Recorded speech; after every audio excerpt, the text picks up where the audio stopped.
Chapter 1331. When the 18 levels of hell were destroyed, the Yenluo king's body trembled, and he aged a lot in an instant. The crown on his head was knocked off by Vici's sword ray, and his white hair fell down, making him look like a human and a ghost at the same time. The Ghost Emperor looked at the three people who walked out of Avicii's hell and sighed. The demonic calamity is here, but the River Styx demon ancestor wants to destroy the underworld. Don't even think about it without killing me. The king of Yenluo. The inner demon prince laughed. King of Yenluo, you think too highly of yourself. The demon-killing sword master shook his head as well. We're not here to deal with you. Enyang demon master and corpse demon Taoist master are more than enough to deal with the 10 temples Yenluo. Why do the three of us need to do it? The En demon heavenly master grinned. Ksitigarbha Bodhisattva made a vow in the past that he would not become a Buddha until hell was empty. The River Styx ancestor deeply admired him, so he ordered Enyang demon master to destroy hell and kill all the evil spirits, emptying hell. In order to prevent hell from being empty, he even destroyed the 18 levels of hell, just to send Ksitigarbha Bodhisattva to become a Buddha. This time, we're here to invite Ksitigarbha Bodhisattva back to the Blood Sea and talk about his realization of becoming a Buddha. The demon-killing sword master laughed. It's definitely not to send Ksitigarbha Bodhisattva to become a Buddha in the Western Paradise. The Shui two kings shuddered, while Bai Sujin, Su Xian, and Fa Hai were shocked speechless by the series of events. Fa Hai was enraged. Demon, don't be so arrogant. The Shui two king comforted him. Don't do this, Arhut. The demon masters are not bad people. After all, they're sending Bodhisattva to become a Buddha and attaining a higher realm.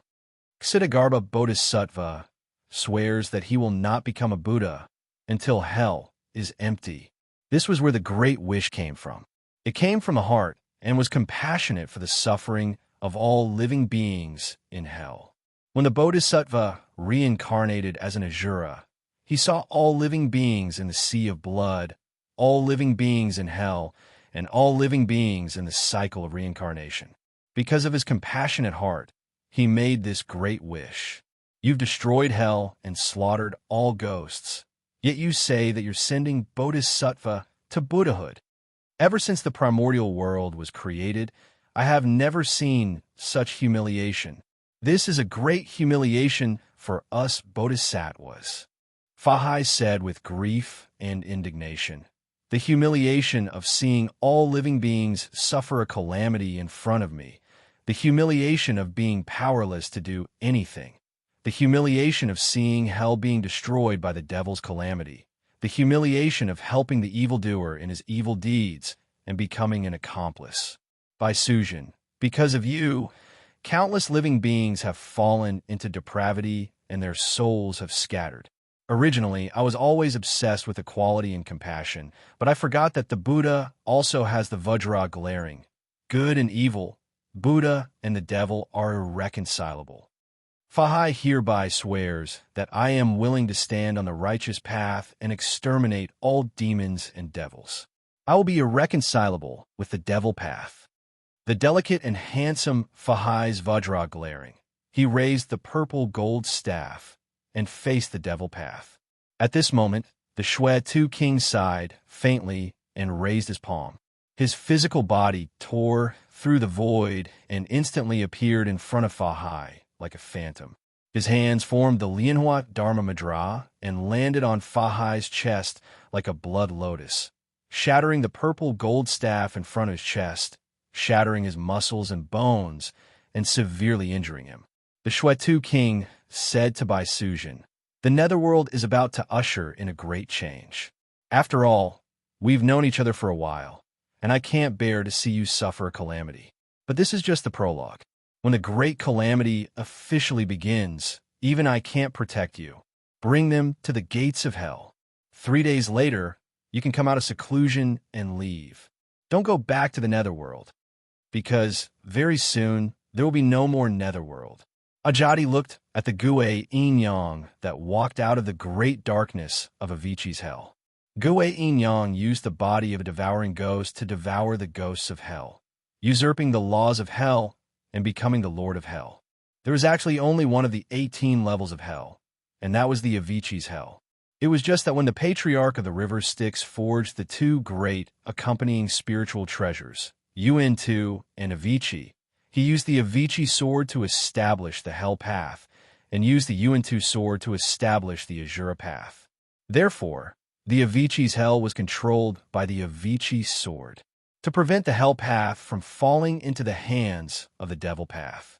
The Buddhists divided the Avicii's hell into 18 levels and handed them over to the 10 Yinluo palaces. Therefore, after the 18 levels of hell were destroyed and the Avicii's hell emerged, Gue Yin Yang became the Lord of Hell and summoned the Avicii's sword. With the power of Avicii's hell, he opened the passage from the Blood Sea to Yudu City, allowing the three fiend masters to use the Avicii's hell to come to the netherworld of Yudu City. At this moment, Gue Yin Yang wielded the Avicii's sword and controlled the Avicii's hell. With the body of a primordial fiend, he borrowed the power of countless primordial fiends to control the Great Darkness Hell. The Great Darkness Hell and Avicii's Infernal Hell. With two hells under his control, he had become the Lord of Hell in the truest sense of the word. He had stepped onto the threshold of a great mediumship. Only the Yama Kings of the 10 courts could fight him if they joined forces. That was why the Pathmaster of the Corpse Demon had sought out King Qingguang long ago and suppressed his innate spiritual treasure, the Magistrate Brush. He had also sealed King Bianqing's innate, inextinguishable spiritual light to prevent the Yama Kings from joining forces. Ajati looked at the fiend, god born from the great darkness heaven, and gathered endless darkness. He was covered in black flames and wore a skull crown on his head. He had 3 eyes and 6 arms, and countless dragons and snakes coiled around his body. These dragons and snakes were the fiends of the darkness, the dim radiant fiend snake and the eyeless true dragon. He descended with endless darkness, bringing great fear, darkness, and despair. It was the great darkness demon god. King Yinluo summoned the Book of Life and Death and found that Gue Yin Yang's netherworld true name had disappeared. Gue Yin Yang became the Lord of Hell and turned into the great darkness demon god. King Yinluo closed the Book of Life and Death and sighed, "Mo Jialoa." The great darkness demon god opened his eyes, and the netherworld turned dark. He laughed and said, "King Yinluo is very knowledgeable." When the demon ancestor of the river Styx saw the darkness of Yudu City, he thought that a great darkness demon god could be born from the endless darkness and be the lord of the primordial fiends. Later, goddess Hutu sealed the darkness of Yudu City and isolated it from the primordial fiends, opening up reincarnation in the light. Because of the reincarnation, the great darkness demon god was no longer born. Yudu City and the Blood Sea are the darkest and filthiest places in the primordial world. The Blood Sea gave birth to ancestor river Styx, so Yudu City naturally gave birth to a powerful devil god. This devil god was born from the darkness and was extremely powerful, becoming a Khanate devil god that represented darkness. However, there was no devil god that represented darkness among the 3,000 chaotic gods and devils. So I thought that the fate of the great darkness demon god in Yudu City was taken by goddess Hutu and turned into Earth Count. Therefore, after reincarnation was opened, the darkness of Yudu City lacked the law of reincarnation, and the great darkness demon god was destined to never be born. I didn't expect, when River Styx opened up reincarnation, he placed a part of the great darkness demon god into the law of reincarnation, turning it into the Hell Tao. This allowed the great darkness demon god to possess terrifying power. This terrifying power turned into the Hell Tao in reincarnation, and it was ruled by his Avicii sword. The great darkness demon god that was born from the unseen world was split into 2, the great darkness hell and the Avicii hell. Later, we were deceived by River Styx and thought that the Avicii hell was merely a scabbard prepared by River Styx for the Avicii sword. Therefore, we divided the Avicii hell into 18 parts and separated them to prevent the Avicii sword from ruling over the Avicii hell, turning it into the 18 levels of hell in the underworld. We sent countless sinful souls into them, using them to nurture the source of hell. I didn't expect our nurturing of the Hell Tao was just a gift for ancestor river Styx. The king of Yinluo laughed in grief and indignation. After the 18 levels of hell nurtured the Hell Tao, the great darkness demon god was born. As long as the Avicii hell was born and the great darkness hell combined, the great darkness demon god Mokegalo would be born. Mokegalo, the lord of hell, the son of Yudu city. In the Ksitigarbha temple, Ksitigarbha Bodhisattva sighed and said, Mok Garba. Mok in the devil language means big, the greatest, and the greatest. And Garba means extremely small, dark, and time in the world. Mokegalo means the big, the small, and the great darkness. Calling this god Mokegalo means the great darkness demon god. The great darkness heaven means the lord of infinite time. He was born from the two hells of Avicii infinite time and the great darkness heaven. He is a demon god born for the darkness and reincarnation of the Hell Tao of Yudu city. He has endless divine power and is incredible. The old Fahai knelt in front of Ksitigarbha Bodhisattva. His eyes were filled with exhaustion, but he still managed to cheer up. Bodhisattva, is there no way to stop the conspiracy of the demon ancestor river Styx to destroy the underworld? Ksitigarbha Bodhisattva pointed at the demon god who walked out of the darkness and sighed. The great darkness devil god was originally the lord of an ancient evil being born from the souls of all living beings in the endless darkness of Yudu. The moment he was born, he was like the underworld river devil ancestor, a great divine art practitioner. He led countless evil beings as the evil demon ancestor. The three great demon ancestor of the primordial era, destruction, slaughter, and evil, led the demon Tao of the primordial era. The Blood Sea gave birth to the demon ancestor river Styx. Yudu city gave birth to the evil demon ancestor Mokegalo, and the chaos gave birth to the demon ancestor row of destruction. These three great demon ancestor were originally led by the demon ancestor row of destruction. They were born from the resentment of 3,000 gods and demons in the chaos and were destined to destroy the world. The demon ancestor row was born first, then the Blood Sea River Styx, and finally the Mokegalo of Yudu city was born. However, Hutu opened up the cycle of reincarnation and interrupted the birth of Mokegalo. The souls of all beings had a home to return to in reincarnation and were no longer trapped in the darkness of Yudu city. Without the nourishment of the souls of all beings, the Lord of the primordial era stopped being born. I thought it was a setup by the heavenly axiom to prevent the demise of the demon leader, causing the fate of the three great demon ancestor to be incomplete. At that time, the River Styx ancestor also interfered. He made Hutu open up the cycle of reincarnation in advance. It seemed like a scheme to kill the evil demon ancestor who would compete with him for the leadership of the demonic Tao in the future. I didn't expect that the demon ancestor River Styx had already planned to split the Mokegalo that was being born into two, turning it into Avicii's infernal hell and the great darkness heavenly hell. Then, he used his spiritual treasure, the Avicii sword, to contain the power of Avicii's infernal hell, turning Avicii's infernal hell into the Avicii sword scabbard. He then schemed against the Buddhist sect and split Avicii's infernal hell into 18 parts, preventing Avicii's infernal hell from appearing. No one would be able to discover the half of Mokegalo that was being born within it. River Styx also researched the nature of the primordial era evil in the Blood Sea, creating countless evil beings that were even more bizarre and evil than the primordial era evil. Among them was the Starved Ghost. The Starved Ghost was extremely unique. When the River Styx ancestor created the Starved Ghost, I witnessed it with my own eyes. It was neither born nor destroyed, neither tainted nor pure, neither thought nor ignorance. However, it could fuse all evil beings and had the potential to become the lord of the evil beings.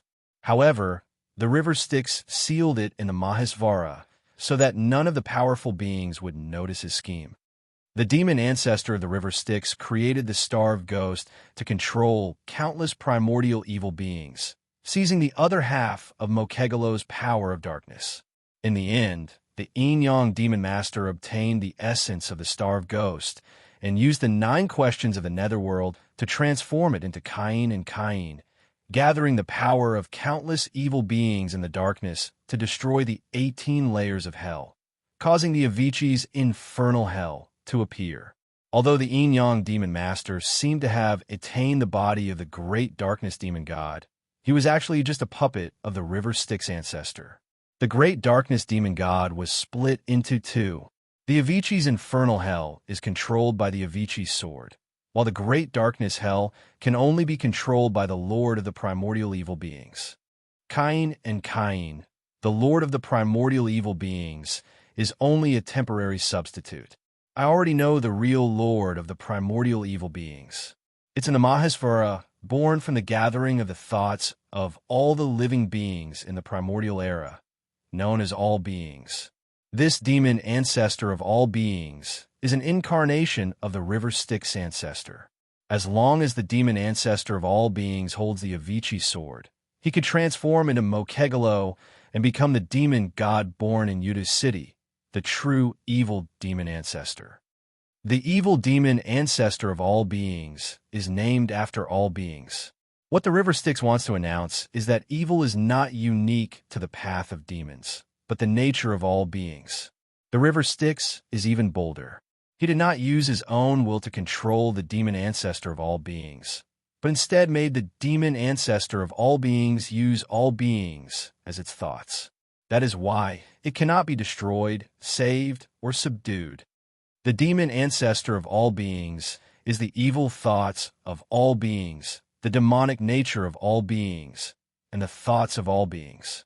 Ksitigarbha Bodhisattva smiled bitterly. The evil demon ancestor is even more terrifying than the river Styx demon ancestor. It is the true foundation of the path of demons, because it originates from all beings. Unless we slaughter all beings, it cannot die or be destroyed, nor can it be sealed. This is because the human heart cannot be restrained and can only be enlightened. Unless all beings in the primordial world are free from greed, obsession, anger, and evil thoughts, the demon ancestor of all beings will never die. From then on, the evil of the path of demons and all beings will merge. As long as the desires and evil thoughts of all beings do not die, the path of demons will not die. It is truly more endurable than the Buddhist sect and the mystic door, because the Buddhist sect will be lost, and the ideology of the mystic door will also die, but evil will not. Therefore, the evil demonic ancestor was a demonic ancestor who might never make a move, but he could suppress the demonic Tao's qi endlessly. And he was a demonic ancestor who shared the same fate as all living beings. It will not fight for power with the river Styx demon ancestor because it is a part of the river Styx demon ancestor. The depth of the river Styx's schemes can only be seen here. Ksitigarbha Bodhisattva stood up and said, "Sons of Buddha, come with me to the blood sea." Fahai hurriedly stood up and said, "Bodhisattva, there must be an ambush by the path of demons in the blood sea. This is the great calamity of the underworld. Why?" Ksitigarbha Bodhisattva shook his head and said, "The calamity has been decided. Mok Jalawa is the lord of Yudu's city, a demon god born from darkness and reincarnation. The underworld is within Yudu's city. After the great dark demon god Mok Jalawa is born, the destruction of the underworld is irreversible. What happens to the 10 temples Yinluo is a small matter. It does not affect the overall situation. The Dara of the path of demons is not even a tenth of the Buddhist sect and the mystic door. If it was the heavenly Lord Dara sitting on the lotus platform, the Buddhist sect can send 10 times the number of almighty beings at any time. A few demon masters want to destroy the underworld? What a joke. Unfortunately, the river Styx ancestor laid out the plan too early. When the reincarnation was created, the overall situation was already set. Now, He's just using the Yin-Yang Demon Master to place a chess piece. If we want to stop him, do we really want to provoke the demon ancestor of all living beings? The calamity has been decided. Hell is empty. This situation is irreversible. Go rest, go rest. Ksitigarbha Bodhisattva put his palms together, closed his eyes, and said with pity, I can only sigh that all living beings are still unable to live in peace and joy. The group of Buddhas followed Ksitigarbha Bodhisattva and stood up. Monkey King carried his rod and blocked the entrance of Ksitigarbha Bodhisattva with a few new demon masters. When he saw Ksitigarbha Bodhisattva coming out, he laughed and said, Bodhisattva, have you thought it through? Heart Demon Prince and the others put their palms together and laughed. We will send you back to heaven to become a Buddha. Ksitigarbha Bodhisattva smiled and said, No rush, no rush. Let's go to the Blood Sea first. Heart Demon Prince and the others looked at one another. Then God Master Emo said, Then, please move to the Blood Sea. The group of Buddhas followed Ksitigarbha Bodhisattva. Mokijialuo that appeared from the darkness split open the hell of Avicii and connected to the Blood Sea of the Netherworld. Countless Buddhas followed Ksitigarbha Bodhisattva into the hell of Avicii and headed towards the Blood Sea. Among them, there were two new Buddhas who were bald and had stubble on their heads. Their faces were pale like ashes. They looked at one another and saw the bitterness in each other's eyes. They couldn't help but smile bitterly and walked into the hell of Avicii. The great darkness demon god, Mokijialuo, temporarily descended into the world with the body of Yin-Yang Demon Master. Yuan Yu temporarily ascended the threshold of the great mediums. Although he wasn't as good as the demon ancestor that River Styx prepared, he had the strength and position of one of the top 3 demon ancestor of the demonic path. However, River Styx's experiment with the great darkness demon god was already a success. As long as the demon ancestor held the Avicii sword, he could appear in the world with the identity of Mokijialuo. The Avicii sword was River Styx's spiritual treasure. If he lent it to the demon ancestor, wouldn't it be his own treasure that could be used at any time? In this hell's calamity, the demonic path had already seized the position of the Lord of Hell as planned. Among the 6 paths of reincarnation, at least 2, the Hell path and the Azura path, fell into the hands of the demonic path. In this calamity, the demonic path had at least recouped their losses. Next, it was up to the Buddhist path and the mystic door to defend the remaining benefits and turn the tide. Mokijialuo's demonic body moved, and endless darkness pressed down. A sword ray bloomed. The power of Avicii's sword was unstoppable. The Chakra Sage King sighed and used his holy wheel to block Avicii's sword. Even so, he almost couldn't hold the holy wheel in his hand, and it almost fell out of his hand. The Chakra Sage King's body trembled, and he spat out a mouthful of pale golden blood. At this moment, Mengpa no longer stopped the Chakra Sage King. She smiled and left, walking into the 10th palace. Chapter 1332. The Shwetu King straightened his back. The shattered blood pool of hell poured down an immeasurable amount of blood, forming several rivers of blood on the scorching rock. The Shwetu King sat facing the rivers of blood. A lianhua had grown on the surface of the river. Its leaves were so dark that they were almost as dark as ink, and the lianhua was blood-red like fire, blooming beautifully. Hell had been shattered, and an immeasurable amount of karma had poured down, but it was all contained by the lianhua blooming in the blood river. The golden light of the Ksitigarbha temple shone through the shattered, scorching rock and onto the lianhua. Under the golden light, Yudu City was ablaze with karmic fire. The Shwetu King sat in the middle of the sea of fire, and the immeasurable karmic fire bloomed like lianhua blooming all over the sea. Zhang Jiao said solemnly, the demonic path overthrew the underworld and set up a grand scheme, killing the 10 halls of Yenluo and sending away Ksitigarbha Bodhisattva.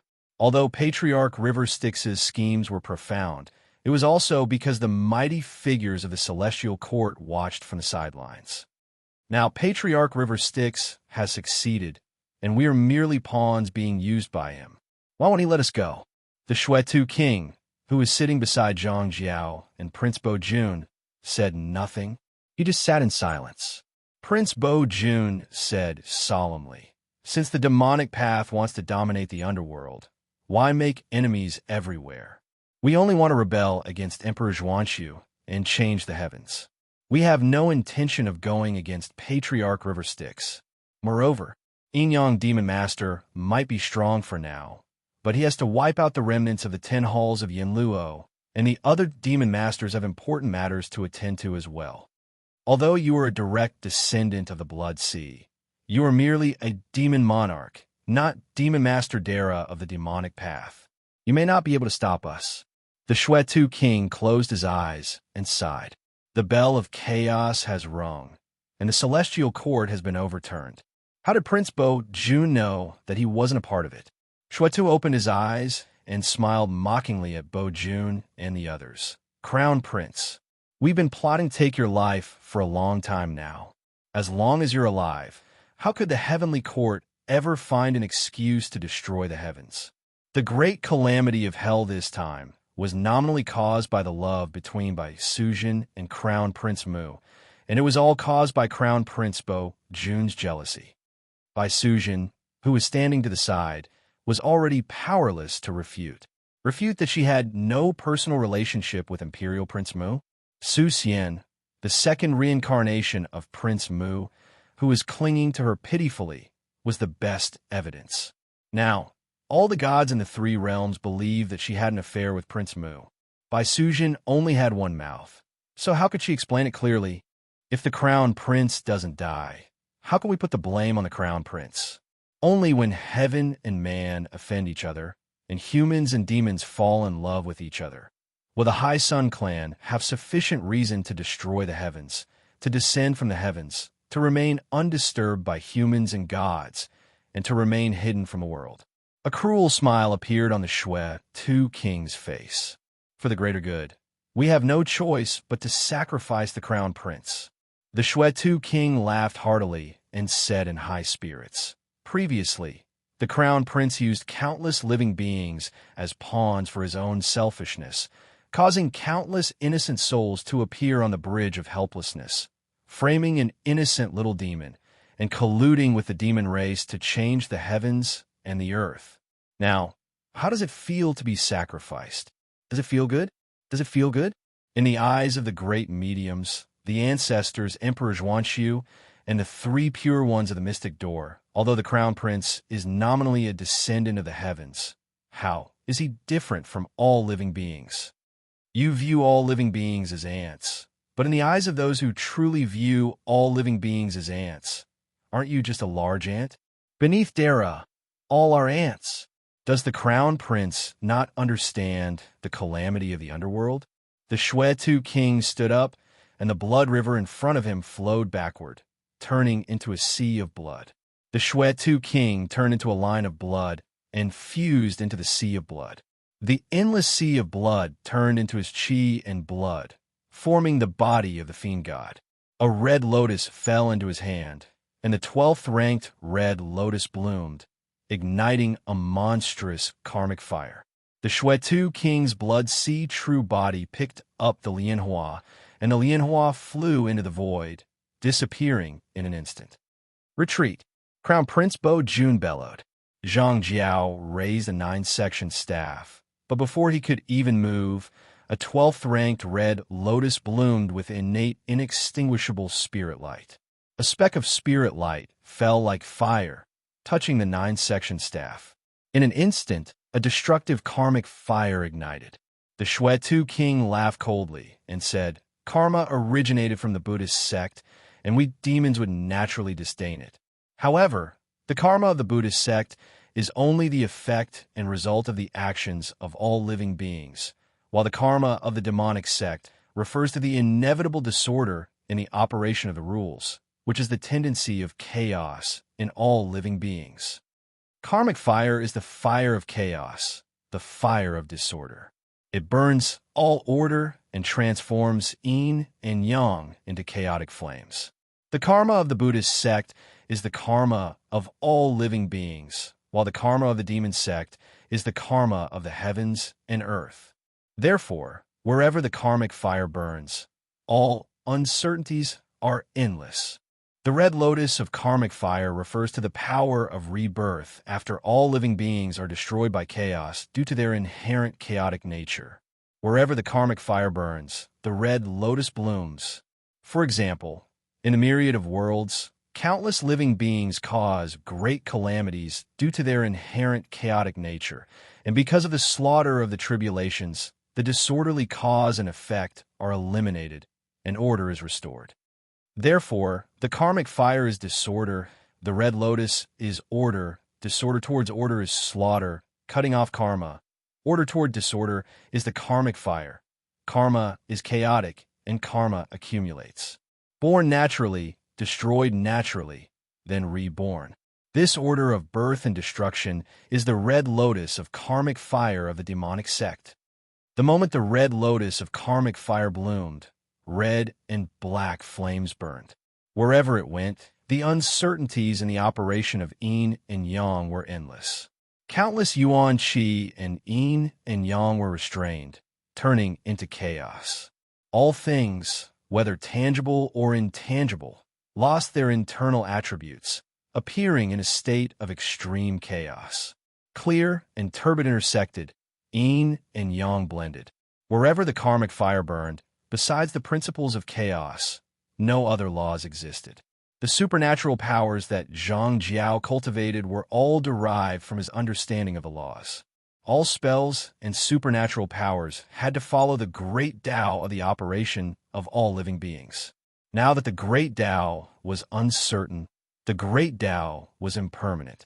Once Zhang Jiao's supernatural powers touched the karmic fire, they would automatically collapse, becoming a part of the karmic fire. Just like a country, an organization, because of the constant accumulation of internal chaotic power, it would eventually lead to the collapse of the country, and the organization would fall into chaos. All of Zhang Jiao's supernatural powers and supernatural powers were infinitely magnified by the karmic fire.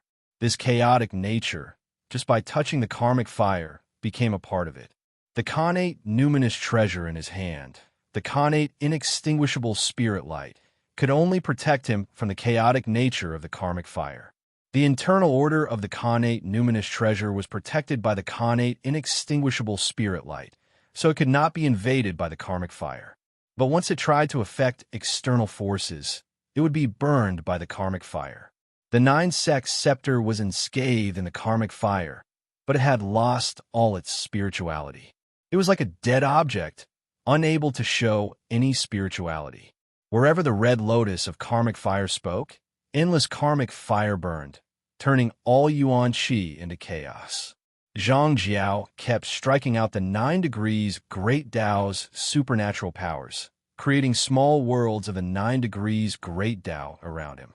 Before these small worlds were destroyed by the karmic fire and turned into chaos, he created countless more small worlds. Within 3 feet of him, countless worlds were born and destroyed, resisting the invasion of chaos. Zhang Jiao said nervously, "Your Highness, leave quickly." Prince Bo Jun fled towards the gates of hell in a panic. Facing the endless karmic fire, Zhang Jiao's hair and beard fluttered. He struck out with the 9 degrees Great Tao, creating a complete universe. Countless gods served the heaven court. Countless ghosts and deities formed an army of gods and demons. The Jade Emperor sat in the heaven court's numinous sky hall, ruling over the 3 realms. Countless immortal officers and generals stood in the heaven court. The 36 celestial palaces and 72 throne halls formed the majestic heaven court. Then, countless ghosts and deities served the Jade Emperor, operating the 4 seasons of the mortal world, judging good and evil. In the Yin Earth, the Yin god, Yin Luo, judged the cycle of reincarnation. The order of ghosts and deities, living beings, and the great Tao. Zhang Jiao roared, "Peaceful world." Zhang Jiao's 9 degrees Great Tao, creating a peaceful world. This was the supreme principle of Zhang Jiao's 9 degrees Great Tao. He created the embryonic form of the mystic door's heaven court and Taoist universe. Zhonghuang Tai, bringing peace to the world. All of Zhang Jiao's arcane energy, his mortal body, Yuan Shun, bones, blood, soul, true spirit, Tai gold, imitating the true body formed by the innate gods, were all channeled into the 9 degrees Great Tao, creating a universe. His Yuan Shun split into countless ghosts and deities. The highest one ruled himself and was called the Jade Emperor. His arcane energy turned into endless vital qi, creating the 3 realms. His true body opened up endless time and space, turning into a universe. Peaceful world, Jade Emperor Heaven Court. Amidst the boundless karmic fire and the endless chaos, Zhang Jiao created a complete universe. With the primal chaos God-Fiend's universe, his true body wasn't afraid of the power of the chaos. Although Zhang Jiao's true body's universe wasn't perfect, it could be self-sufficient and never be destroyed. The peaceful world that Zhang Jiao created, the Jade Emperor universe, had a lifespan in the chaos. Being constantly invaded by the chaos, the universe would one day be destroyed and Zhang Jiao would die. However, how long could a universe, even if it was not complete, have? Even if the blood-soaked demon lord used the red lotus of hellfire to accelerate the time sequence of the primal chaos, a universe still had an endless amount of time. A cataclysm lasted about 55 billion years, and the lifespan of the Jade Emperor universe was at least 120 cataclysm. Even if it was invaded by the karmic fire, causing internal chaos and the frequent tribulations, it was still a long time. The karmic fire burns, the red lotus blooms. With a turn of the Shui, Tu King, the endless karmic fire slowly extinguished. In the chaos, the power of order sprouted, opening up the chaos. A red lotus took root in the chaos and slowly bloomed. In the blink of an eye, the chaos was filled with red lotuses. A perfect, great unity world that was far more perfect than the peaceful world, the Red Lotus universe, was born. A wisp of the Red Lotus universe's might was released by the blooming Red Lotus. It swept through everything and was crushed by the perfect universe. In the blink of an eye, the Jade Emperor universe was riddled with holes. Cracks appeared, and it exploded with a bang. The Jade Emperor escaped from the universe and turned back into Zhang Jiao's Tai body. His face was pale, and he spat out a mouthful of golden blood. The red lotus landed on Zhang Jiao's head and turned into the size of a palm, locking him in place. Zhang Jiao could no longer resist. The Shui Tu smiled and said, "I don't need you. The Jade Emperor's ambition is too great. He doesn't even give face to the patriarch. I think he will die sooner or later. Why don't you abandon the darkness and seek the light, Cult Master Zhang?" Zhang Jiao's expression was weary. He was injured and battered, but he kept his mouth shut and remained silent. Imperial Prince Bo Jun desperately urged his escape light. His magic power was extraordinary, and the speed of his escape light was not inferior to any Tai. Seeing that the gates of hell were right in front of him, Imperial Prince Bo Jun shouted, "Quickly open the gate. I am Bo Jun, the son of Imperial Emperor Ziyang. The underworld's demonic path has rebelled. Quickly open the gate and send me to the heavenly court. I will summon an army to suppress the rebellion." At the gate of the gates of hell, Shun Tu and Yulei looked at each other. Shun Tu picked his ear and said, "Big brother, do you hear someone shouting?"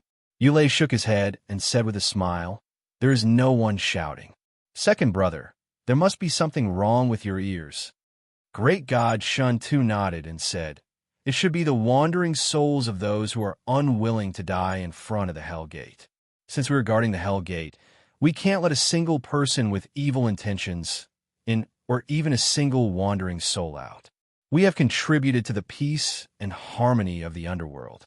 The two great gods were proud of themselves as they ignored the great dark demon god, Mo Kujo-a, who had destroyed the 9 hells, killed 3 of the 10 hells Yenluo, and blocked the entrance of the underworld's 10 hells. The river is clear and the sea is calm. The underworld is at peace. Shun Tu sighed in admiration. Imperial Prince Bo Jun rushed to the gates of hell, but saw that the gates were closed and no one was opening them. He was furious and was about to rush forward and smash the gates open. But at that moment, An axe shadow flashed, and Imperial Prince Bo Jun's head flew off. The 6 young chiefs' head fell into the dust in front of the gates of hell. The noble heavenly prince's soul fell towards Yudu City and was swept up by the river of forgetfulness and sent into the cycle of reincarnation. Xing Tian carried his axe and walked out of the darkness beside the gates of hell. He looked at the river Styx for a while, then walked towards the bridge of helplessness outside the gates of hell. Shen Tu and Yu Lei's expressions were the same as ever, as if nothing had happened. But after a while, a heavenly court army set foot on Mount Du Shuo and came to the peach tree. A heavenly general stepped forward and said, Imperial Emperor Xiang has ordered us to investigate the underworld and quell the demonic path's rebellion. Shen Tu stood in front of the gates of hell with his axe in hand and said, Nonsense! How could there be a rebellion in the underworld? Great God Yulei also said, We only know His Majesty the Emperor of Heaven and Her Highness Hudu, but we don't know Imperial Emperor Xiang. Where did you come from? Go back. Don't throw your lives away in vain. Chapter 1333.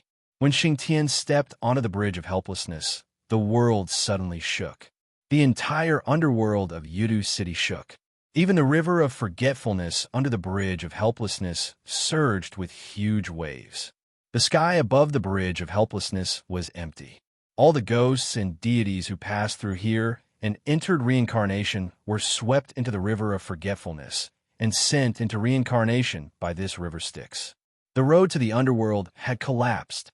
All the newly dead souls in untainted land would not be received by the road to the underworld, let alone the black and white impermanents and spirits like the emissaries.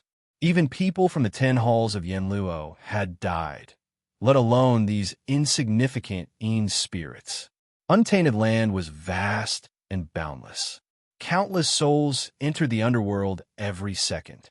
Now, these souls were drawn by the river Styx and fell into the river Styx.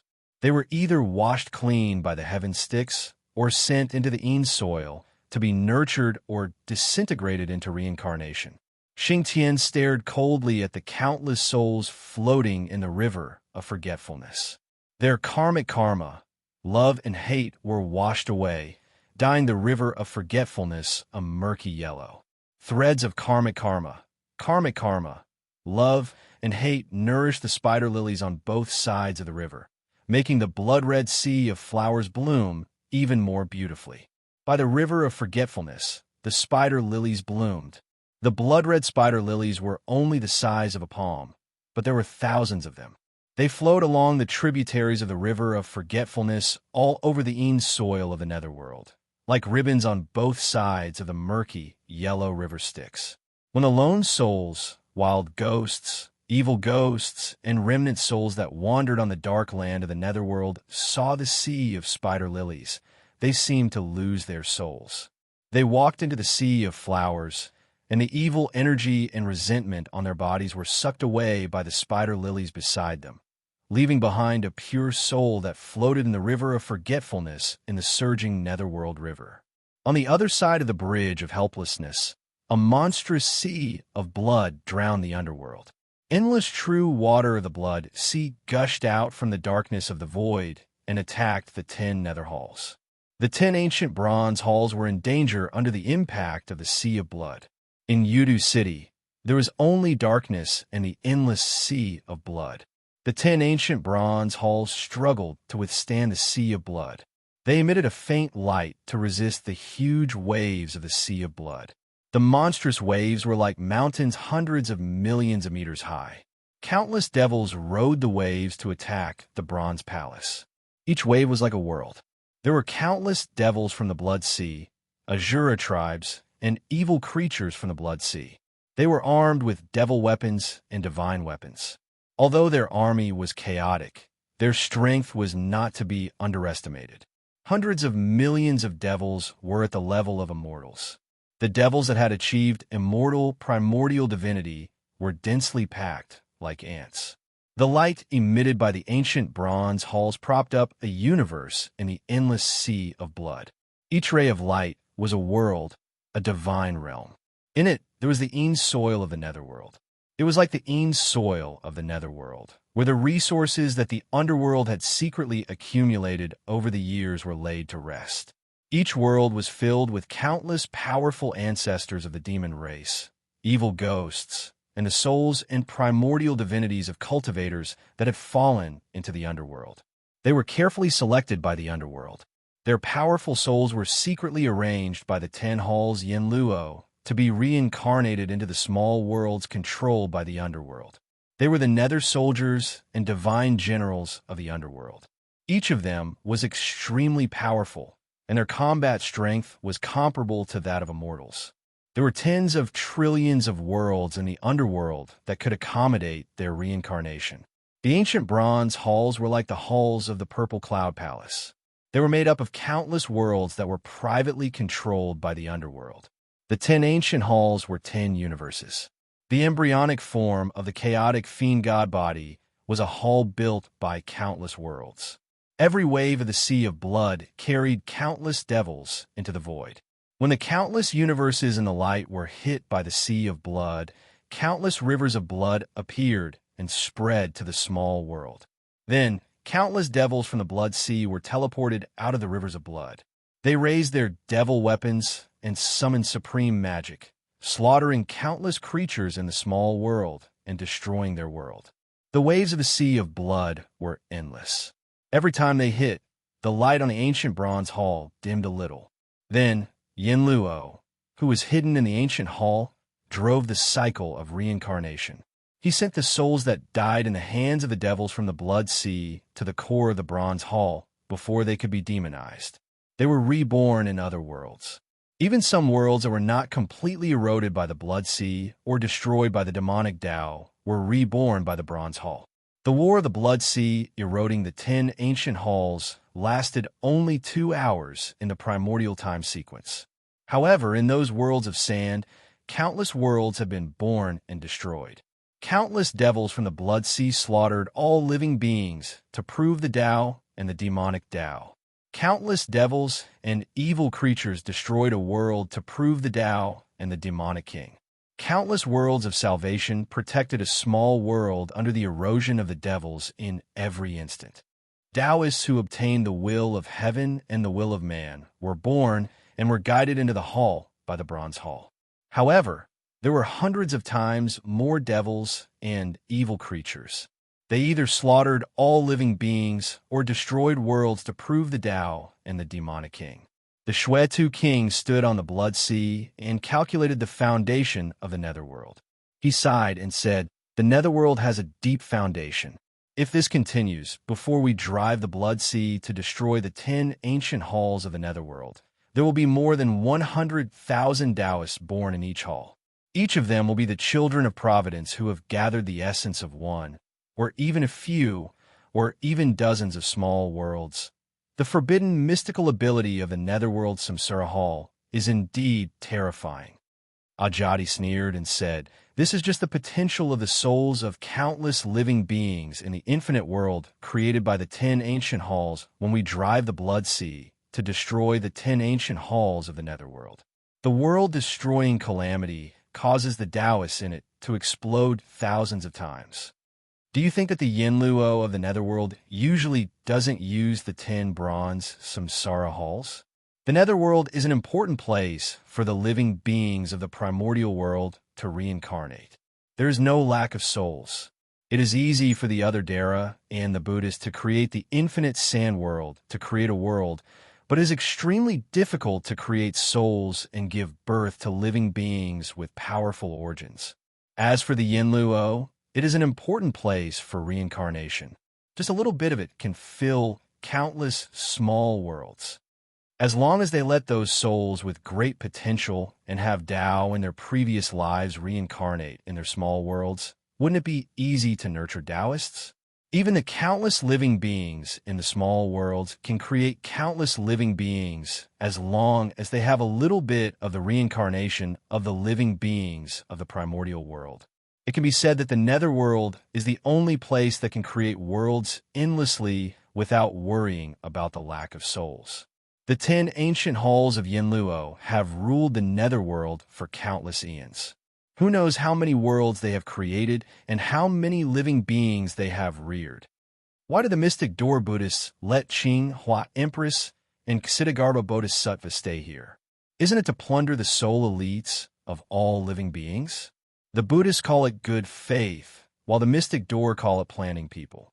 Since the Buddhists used karma and the mystic door used their foundation to tamper with the law of reincarnation, one's Tao can be carried along with reincarnation. A cultivator with a foundation, a bodhisattva, will inherit the Tao of his previous life after reincarnation. The chances of attaining Tao are 100 times higher than that of a pure genius. It is better than all resources. High-quality souls are the best assets of the primordial world.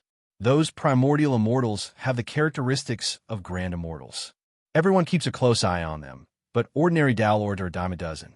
The 10 halls of Yinluo have nurtured countless Taoists to occupy such an important place. Although these Taoists from the Eternal Sands world are inherently weak, much weaker than the golden immortals from the primordial world who attains Tao, but those who can become Taoists are all geniuses.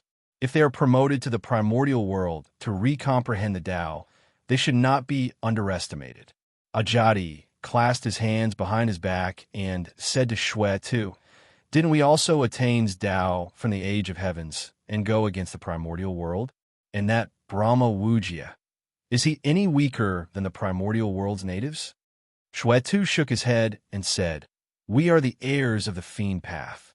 Although the age of heavens is lacking in resources and its vitality is much weaker than the primordial world, the heavens and realms were formed from the fragments of the primordial world and have preserved nearly half of the primordial world's essence. Moreover, although the laws of the heavenly realm sea have changed from the primordial world, they are not incomplete. The primordial world is like a rich continent, and the heavens are the islands of broken continents, and these interstitial worlds and the Eternal Sands world are just a world of sand. The Buddhist kingdom in the palm, the cosmos in the sleeve, the sun and moon in the pot. They're just like playthings in our hands. The primordial world is an ocean, and the heavens are countless ponds and lakes, connected by a great river.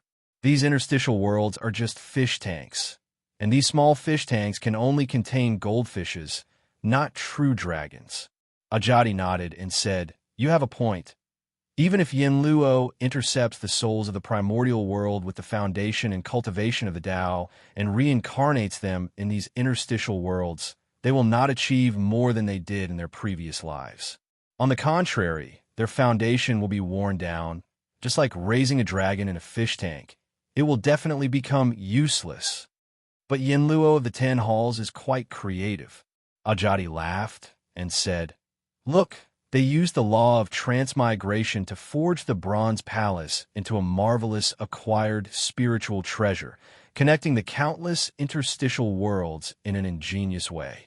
Using the law of transmigration, the seeds of the Tao Lords they chose will be reincarnated in these interstitial worlds, and their true spirits will not be concealed. It is equivalent to using these interstitial worlds as the foundation, selecting the seeds, and then planting them at fixed points, using the endless interstitial worlds to temper and test them. The seeds of the Tao Lords will be reincarnated in these interstitial worlds, fighting and killing each other, like raising venomous insects, selecting the strongest and bringing them to the core of the palace of transmigration, which is equivalent to the medium-class world of Buddhism, to be nurtured. Finally, they will be sent to hell or the nether world to temper themselves and comprehend the great Tao of the primordial world. In this way, the billions of living beings in the primordial world select the best seeds, germinate and nurture them in the barren interstitial world, and when the seedlings grow to a certain extent, they will be transplanted to a larger, more fertile land and finally released into the primordial underworld. Among the 3 realms, although the netherworld is the world with the most biased law and the weakest essence, it is not inferior to the heavenly age. No wonder Yinluo of the 10 halls dares to look down on elder ancestor.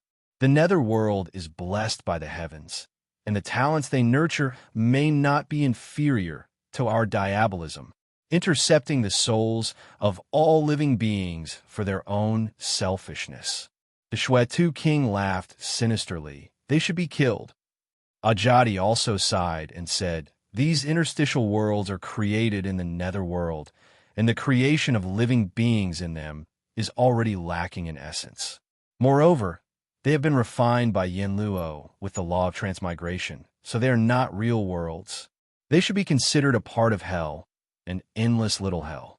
In the endless little hell, they breed ghosts, make them fight each other, and select the strongest among them, refining a tyrannical nether army that has accumulated immeasurable tribulations. The Yinluo of the 10 halls are extremely ambitious and powerful. With this elite army that is not inferior to any of the heavenly soldiers in the heavenly court, it is indeed not a fluke that Yinluo can sit on the position of the master of the netherworld. Yin Jun and the others are still too short-sighted." Ajati laughed coldly, and his divine will communicated with an innate divine light that was overflowing with murderous aura. He revealed a cruel, ferocious, and bloody smile, and said, "If you think that you can challenge the most evil, most terrifying, most insane, most heartless, inhuman, and heinous demon ancestor of the Fiend League, just because of this, how laughable! Ha ha ha! How preposterous! You don't understand the Patriarch at all. You don't understand how terrifying the Patriarch is. Mere Tao Lords and Golden Immortals. When the Patriarch challenged the limits of creation, even primordial immortals, and terrifying evil beings with the characteristics of Dara, he could casually create clans, let alone Tao Lords. Selecting the seeds of Tao Lords. Ha! The Fiend League stopped playing after all. We were all directly transformed and reincarnated into those terrifying monsters created by the demon ancestor or infected by those evil beings. If you want to become a Tao Lord, just dive into the Blood Sea and take a look at those things sealed there. But there's no guarantee that you'll still be you.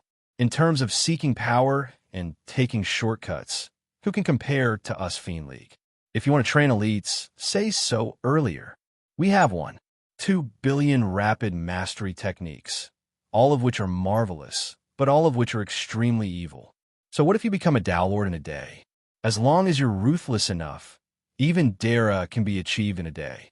It's just that the other great mediums refuse to admit that it's Dara. When the 3 pure ones of the Mystic Door and the Patriarch of the Buddhist League discussed the Tao, they all said that those are evil beings. It's just that the form of their existence is a bit strange, but their power is real. How can they be considered evil beings of the Fiend League? Ajati began to laugh wildly. Dara is nothing more than a characteristic, an objective principle. No matter what method you use to achieve it, it's only a matter of course, isn't it? Ha. Unfortunately, the other powerful mediums didn't agree with the Patriarch's opinion. They made it so that those Dara monsters wouldn't be able to acquire the innate, inextinguishable spiritual light, and so they could only be considered evil beings with the characteristics of Dara. Otherwise, the Patriarch would have created the Dara species long ago. The 9 questions of a netherworld. What is the true self? What do you think is the most taboo of all? Breaking the laws of the netherworld? Defying samsara? These are all minor matters. The true taboo is change. If you give up enough, if you change enough, any state can be achieved in a single step. Yinluo, you're a mere guardian hound of the netherworld, and yet you were able to create so many Tao Lords who quickly became Tao Lords. Why is it that the Fiend Kings of the Fiend Tao all seem to have been trained properly? Even if you have forbidden techniques, you still have to pay an enormous price. That's because those who truly become Tao Lords, those who truly train in those forbidden demonic Taos for the sake of power, have all gone mad. Ajati laughed maniacally. That's because they've gone mad to an incomprehensible level. That's why you can't see them. The demonic Tao of annihilation, the demonic Tao of slaughter, the demonic Tao of plucking, blood refining, soul refining, bone extraction, bedevilment, to truly become powerful in the demonic Tao. All you need to do is change yourself. You can summon evil beings that the demon ancestor has modified and become part of them. What's the big deal about reaching the heavens in a single step? As long as you're a freak of nature, you can become infinitely more powerful. Ajadi let out a bone-chilling cackle as his fingernails slowly elongated and sharpened. His ribs opened up, piercing through his chest like a spider opening its legs. More than 20 of his ribs opened up, piercing through the skin on his back and clawing towards the ground. His four limbs moved in the opposite direction, clawing towards the ground as well. His skull was lifted up like a lid, revealing his spine. At this moment, the exposed spine was like a scabbard, and the neck bone was the handguard that held the hilt. Stuck in his spine was a ghastly white sword that would cause one's soul to scatter with a single glance, the Sword of Slaughter. Even the bloody-soaked Demon King was shocked by the change of the lifeless cult master. Shwetu said in shock, "I heard that in the demonic Tao of slaughter, there's an evil method to cultivate oneself into the scabbard of Yuan-Tu, called the Yuan-Tu White Bonecase Sword Demon. Those madmen of the demonic Tao of slaughter believe that the highest achievement in the demonic Tao of slaughter is to cultivate oneself into a demonic weapon of slaughter. Every part of one's existence is used for killing, something that exists specifically for killing.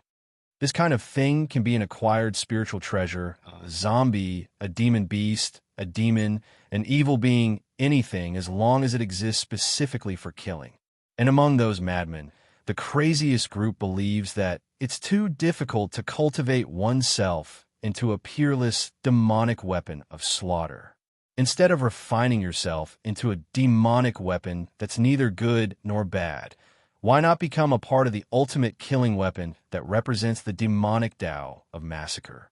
And there's only one ultimate killing weapon that represents the demonic Tao of massacre, the Yuan Massacre Sword. So, instead of becoming a demonic weapon of slaughter, why not become a part of the Yuan-Tu sword?" Ajadi laughed strangely. "That's right. The old ancestors' sword is our sword. Brother Shwetu, wait for me outside the door for a while." The lifeless hierarch was like a huge spider. His limbs were extremely long, and his ribs were dozens of short legs. These bone legs carried the scabbard of his spine and crawled towards the second bronze palace. The lifeless hierarch used all four limbs to crawl on the door of the bronze palace. His ribs and short legs clawed at the gap of the door for a while, and actually opened a small gap. Then, he crawled into the bronze palace through the gap of the door. Not long after, King Chujang's scream came from inside the bronze palace. Crunch, crunch, gulp, gulp. The strange sound of bones being chewed came from inside the palace. Not far from the door, Shwetu King's hair stood on end. He didn't know what else King Chujiang, who had lost his physical body and was only left with the innate indestructible aura to manage the ancient bronze palace. What bones could the perverted Ajadi chew? Inside the second bronze palace, Ajadi, who was lying on a body in the dark, reached out his hand and grabbed the hilt of the sword on his spine. Then, in the next moment, a sword beam tore apart the bronze palace, along with the countless specks of light surrounding it, and the indestructible ancient bronze palace. The Yuan-Tu sword instantly destroyed countless small hellish worlds, and the specks of light outside the 10 ancient bronze palaces were instantly extinguished. The sea of blood carried countless demonic creatures and slammed against the door of the bronze palace. In the depths of the sea of blood, the green-haired Taoist master of corpse demon was holding a judge's brush that was suppressed by the sea of blood. A headless giant came walking on the sea of blood, walking straight into the 10th palace. The Chakra King stood in the palace, facing Xingtian, who came with an axe, and sighed faintly, "Great Xingtian God." Xingtian didn't say anything. With a flash of the axe, the holy wheel was split open, and the axe plunged into the Chakra King's chest. As if he didn't feel the axe plunged into his chest, the Chakra King smiled and said, "Since it is the wish of Queen Hudu, we can only follow it. Good and evil will be rewarded, and the cycle of karma is the only way to perfect the reincarnation and comply with the wishes of all living beings. When the Dharma of Buddhism is spread throughout the untainted land, and all living beings revere the Dharma, I will come back to discuss this issue with Queen." Xing said in a low voice. Queen gave you a chance, but you let her see this result. So, this is the answer. Xing pulled out the axe and chopped off the Chakra King's head. Chapter 1334. Xing strode forward. In the underworld, countless ghosts and deities perished. The aura of the destruction of countless An's realms triggered the boundless evil chi of the Blood Sea. Behind Xing headless figure, the evil chi condensed into an incomparably tall fiend god with a copper head and an iron forehead. The fiend god waved his 9 arms and swept the weapons in his hands, mincing the elite ghost soldiers in the 10th palace into pieces. The ghost deities that the Samsara Palace cultivated through countless Sans realms, each of which was comparable to a Tao Lord, were all slaughtered by the fiend god Shadow. Their deaths were incomparably easy. With the evil chi of the Blood Sea as the foundation, and the countless ghosts and deities who laid the formation but were slaughtered by Yin Yang as the sacrifice, summoning the weapon Grandmaster Chi-Yu to the world. Xing broke through the 10th palace and turned to walk into the 9th palace. At this moment, the doors of the 8th and 7th palaces suddenly opened at the same time. King Taishan and King Dusher joined forces to attack. King Dusher's divine body had been severely injured by Yin Yang, and his mana was almost exhausted. Moreover, with the appearance of the Lord of Yudu City, the evil demon ancestor, and the destruction of hell controlled by Yin Luo of the 10 palaces, the great Tao and the law of reincarnation of Yudu City had long been out of their control. Instead, under the control of the evil demon ancestor, it was devouring them. Now, they could only sacrifice this divine body and fight until all their physical bodies, mana, primordial spirit, and divine territory were shattered except for the innate, inextinguishable spiritual light. They risked their lives to hold back Xing and protect the underworld that was about to be destroyed. The 3 Yin Luo exerted all their strength. The elite ghost soldiers they led were extremely powerful. Although they were not the 3 first palace, 5th palace, and 6th palace that possessed innate spiritual treasures, the combined forces of Yin Luo, King Pingding, King Dusher, and King Taishan still had the power to destroy the world. Just their physical bodies alone were almost indestructible. Die! Xing bellowed.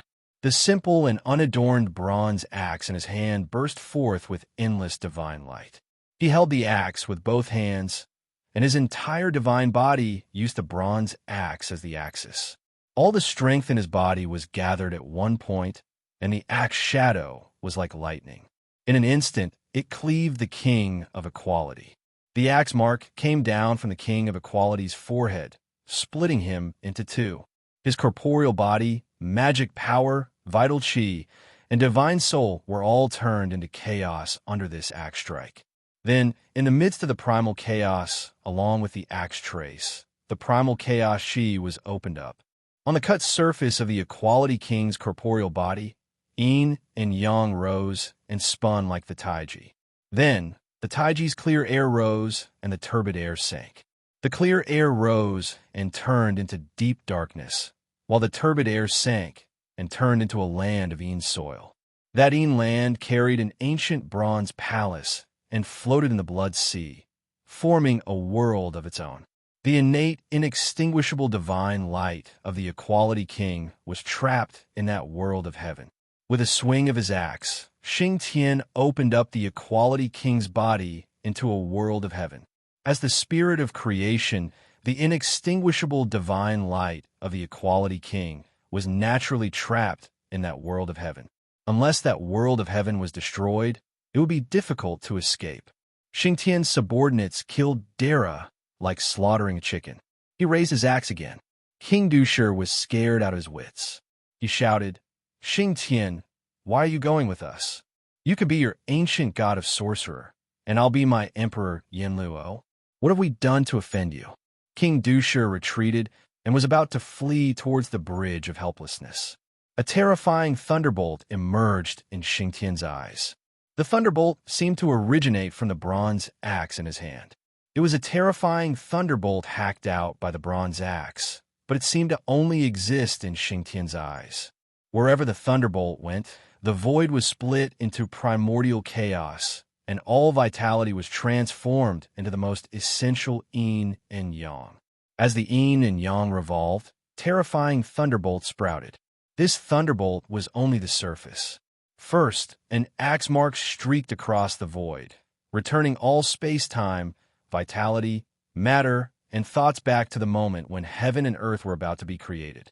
Yin and yang were born, but before they could be separated, the separated yin and yang were separated by the pressure of the entire universe due to the intolerable relationship between the laws of the universe. The violent friction between yin and yang produced a terrifying thunderbolt. The speed of this thunderbolt was incredibly fast. In the blink of an eye, it swept past King Dusher's divine body. As if witnessing an unimaginable horror, King Dusher wailed, "Du Tion Thunder." Pangu clans Du Tion Thunder. Then, in the blink of an eye, it was shattered by the Du Tion Thunder and exploded into the void, opening up the boundless and extremely vast space of Yudu City for hundreds of millions of miles. The space of the underworld suddenly increased by nearly a quarter. At this time, the Yuan sword had already killed Emperor Song and arrived. Among the 10 ancient bronze palaces, only the 4th King Wuguan, the 5th King Yinluo, and the 7th King Taishan were left.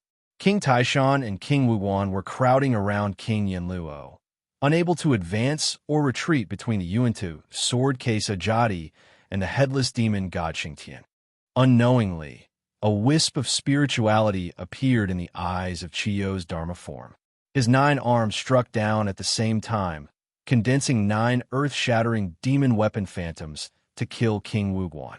In an instant, King Yinluo didn't even have time to rescue King Taishan, and King Taishan couldn't even protect himself. Yuantu sword blocked in front of King Taishan. King Taishan didn't dare to take even half a step forward. Behind him, the Xingtian sword came chopping down with Ganqi. King Taishan had no way out. He stood where he was, laughing bitterly 3 times. Under the horrified gazes of the surviving deities and evil ghosts of the underworld, all traces of their existence were cut off by Xingtian's Du Tion Thunder Axe, and its origin integrated into Yuda City. A ray of innate, inextinguishable spiritual light fled, but was caught by the darkness surrounding Yudu City and sealed in the great dark prison. Ajadi's hand was already holding Yuan's sword. He laughed softly and said, "The ancestor asked me to send his regards to Yinluo King, and to send Yinjun on his way." King Yinluo didn't show any anger on his face. Instead, there was a hint of sorrow on his face. He laughed loudly and said, "River Styx can kill people at midnight, and Yinluo can't stay until midnight either. Ancestor River Styx, what a grand scheme you've laid out. We, the 10 palaces, Yinluo, the underworld, this important place of reincarnation, has actually been within your calculations all along? Ha! With the evil demon ancestor bred by the darkness of Yudu City, the underworld is indeed just a place where you, River Styx, can take life and death. At this point, is I, the king of Yinluo, not worthy of your personal attack?" King Yinluo lamented. With the 12th tier red lotus of hellfire in his hand, Shuetu King walked slowly to the king of Yinluo and said, "You're not worthy of my ancestors' personal attack.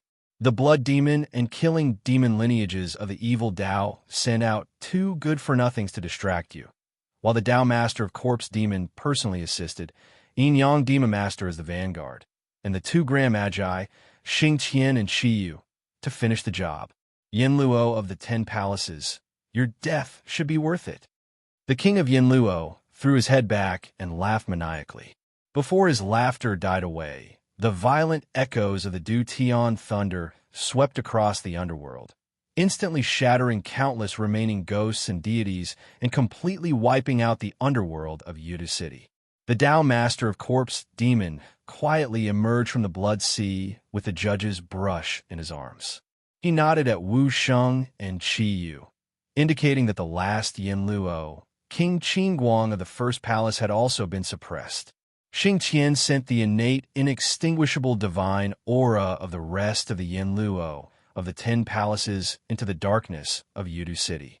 The black tide rolled, and the innate, inextinguishable divine aura of the 9 Dara were instantly suppressed into the great dark hell, becoming the companions of those indescribable and extremely terrifying evil beings. Some of the 10 broken ancient bronze palaces were only pierced through, and some are almost completely destroyed, but now they had all been wiped out. Without the suppression of the 10 ancient bronze palaces, the land of reincarnation was finally revealed. After the 10 Yinluo of the 10 palaces were completely destroyed, Ksitigarbha Bodhisattva, who was sitting on a red lotus above the blood sea, suddenly lowered his brows, put his palms together, and sighed silently. River Styx, who was sitting opposite Ksitigarbha Bodhisattva, chuckled and asked, "Now that hell has been pacified and all the evil spirits have been slaughtered, there will no longer be hell. Bodhisattva, you can rest assured and become a Buddha now." Ksitigarbha Bodhisattva shook his head, unable to bear it, and said, "Although the hell of Udu City is empty, the human heart is like a prison. How can the evil spirits in the hearts of all living beings be empty? The hell of hell is empty, but when will the evil spirits in the hearts of all living beings be empty?" River Styx smiled and said, "The evil spirits in the hearts of all living beings are ruled by the demon ancestor. Bodhisattva, you don't have to worry about it. There will always be a pure land in the hearts of all living beings, but the evil spirits will never disappear. Otherwise, wouldn't all living beings be too boring? Since Bodhisattva has made a vow, if hell is not empty, he will not become a Buddha. They should keep their promises." Talking about how the human heart is like a prison, do you want me to slaughter all living beings in the primordial world to help Bodhisattva achieve Tao? As soon as River Styx finished speaking, he stood up impatiently, waved to the side, and said, "Monkey King." Monkey carried the Jingu Bang and stood up. River Styx nodded and said, "Send Bodhisattva on his way. The road to the Western Paradise is long, and Bodhisattva wants to become a Buddha as soon as possible, so I need you to send me on my way." Monkey grinned and said, "Bodhisattva, do you want me to send you off, or do you want to free yourself?" Ksitigarbha Bodhisattva was silent for a while. Then he raised his head and asked, "Ancestor, what are your plans for the underworld? The underworld has been destroyed, so how will the devil path rebuild it?" River Styx waved his hand and said, "If the primordial world is destroyed, the underworld will also be destroyed.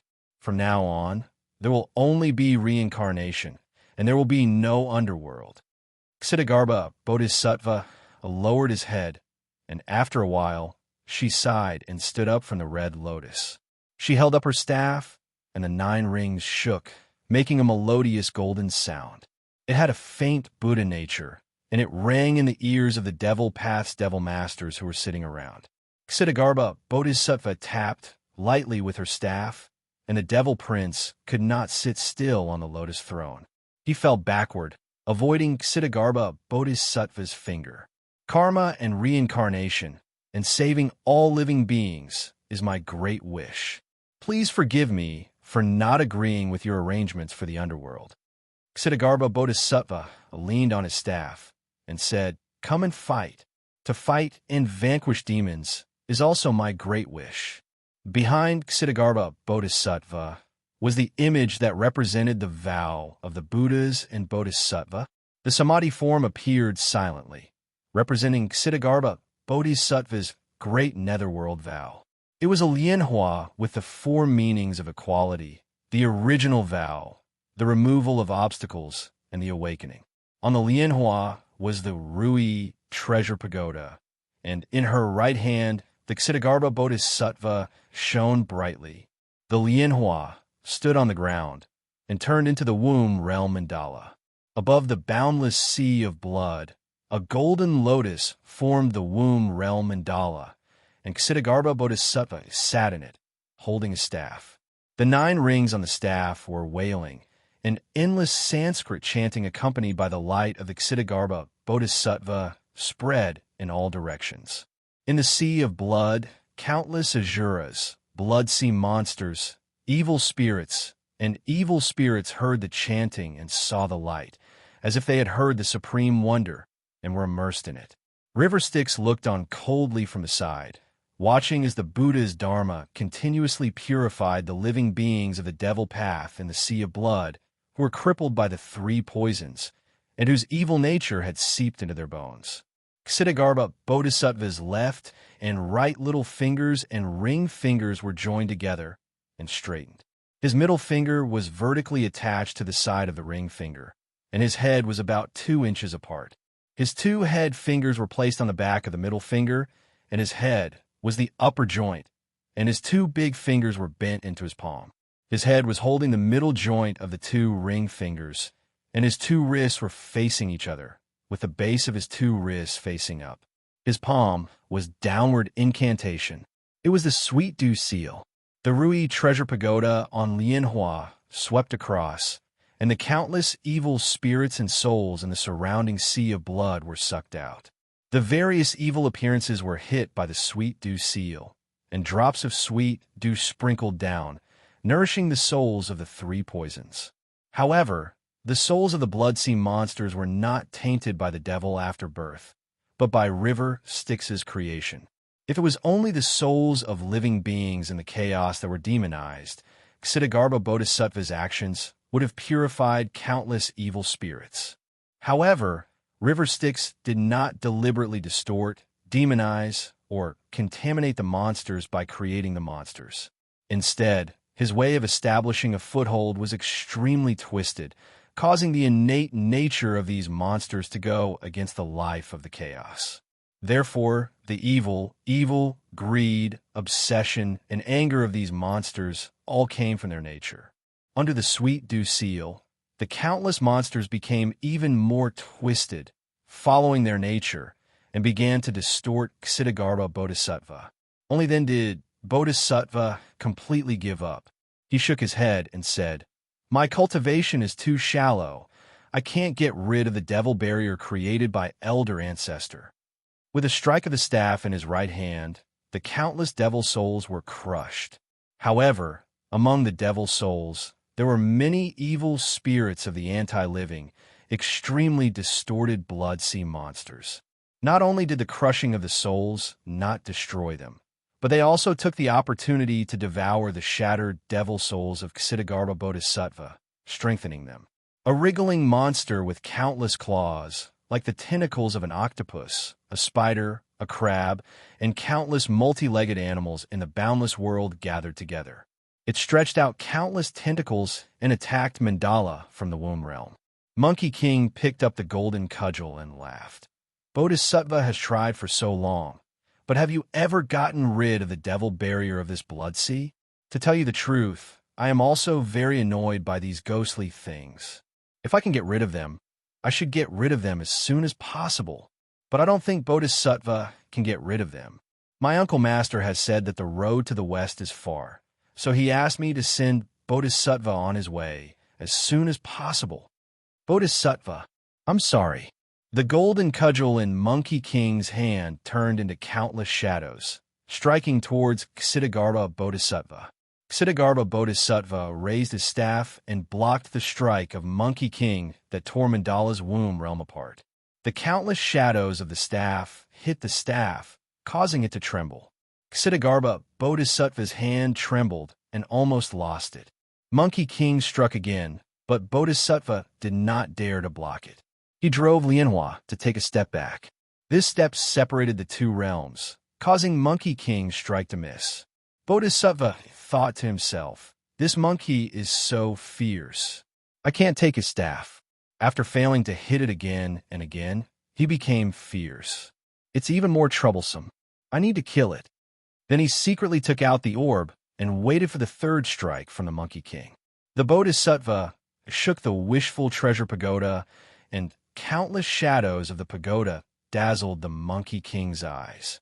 Suddenly he struck the Ksitigarbha orb and hit the top of the Monkey King's head. The Monkey King was hit by the pearl, and he suddenly felt very lazy. He couldn't muster up any energy, and all he wanted was to be a salted fish basking in the sun and scratching lice. He barely managed to raise his spirits, but the staff he swung out lost its momentum and was easily blocked by Ksitigarbha Bodhisattva. The two of them fought for a few rounds. Ksitigarbha Bodhisattva's hands were tightly guarded, and there was no gap between them. This kind of soft but very tough fighting style made Wukong more and more unable to raise his fighting spirit. River Styx saw everything clearly and thought to himself, this Ksitigarbha Bodhisattva really has some tricks up her sleeves. If she were to use force, she would definitely not be able to beat the Monkey King. But if she were to use force, she wouldn't be able to muster up any energy. She would be extremely troublesome. After fighting for a long time, when he couldn't muster up any energy, he would probably get impatient and slack off. River Styx rolled his eyes and suddenly pointed at the monster. Instantly, the monster rolled on the ground and turned into a huge drum. The countless devil eyes on the drum opened and shot out rays of light of calamity. The drum vibrated, and countless worlds of destruction appeared in the blood sea. Then there was the ear-piercing sound of copper being plucked, playing the prelude to the end of the universe. Swona, pipa, shengshao flute. Countless strange and ear-piercing instrumental music filled the blood sea. It was solemn, but also crazy and twisted. When Monkey King heard this symphony of the destruction of the universe, he instantly felt an inexplicable annoyance. His golden fur stood up, and he gripped the golden cudgel in his hand tightly. The Monkey King shook the golden cudgel in his hand, and countless shadows of the cudgel appeared. One of the cudgel hit the wishful scepter, and the mandala's womb realm was destroyed. Ksitigarbha Bodhisattva took out the orb again. River Styx pointed, and the orb lowered by 3 inches, hitting the Monkey King's face. At this moment, the orb's light suddenly dimmed, and it hit the Monkey King's face, causing him to shiver in pain. Monkey King raised his head coldly and wiped the blood from his nose. Ksitigarbha Bodhisattva's hand, which was holding the orb, froze. Ksitigarbha Bodhisattva said softly, "Great sage, this is just a misunderstanding." Monkey King's face was filled with killing intent. When he raised the golden cudgel, it had already caused the blood sea to tremble, creating huge waves that were countless feet tall. In the center of the blood sea, a roar could be heard. When he swung the cudgel, the heavens and the earth shattered. Chapter 1335. The underworld of Yudu City had already been submerged in the sea of blood. Countless ruins of ancient palaces and the remains of innumerable gods, demons, and ghosts were all submerged in the sea of blood. The ancient bronze hall, where the 10 Yinluo temples were located, was in ruins. All was silent.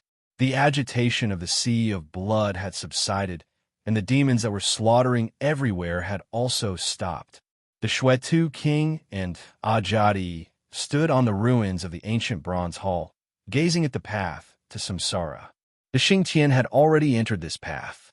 From now on, samsara would sink into the darkness of Yudu City. When the underworld, along with the Een earth of the netherworld outside, shattered, the darkness of Yudu City would sink into the ultimate, and samsara would be hidden deep within. From then on, whether it was the prehistoric times or the coming age of heavens, the souls of all living beings would fall into the river Styx after they died, and the river Styx would eventually flow into the ultimate and the great darkness heaven, sending countless souls into samsara.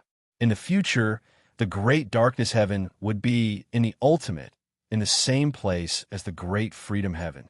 The ultimate is indeed the number 1 burial ground in the heavens. There are too many secrets buried here. The Shwetu King said lightly, "Back when we were in the ultimate, we already suspected that samsara might be hidden there. Who would have thought that we might have brushed shoulders with it?"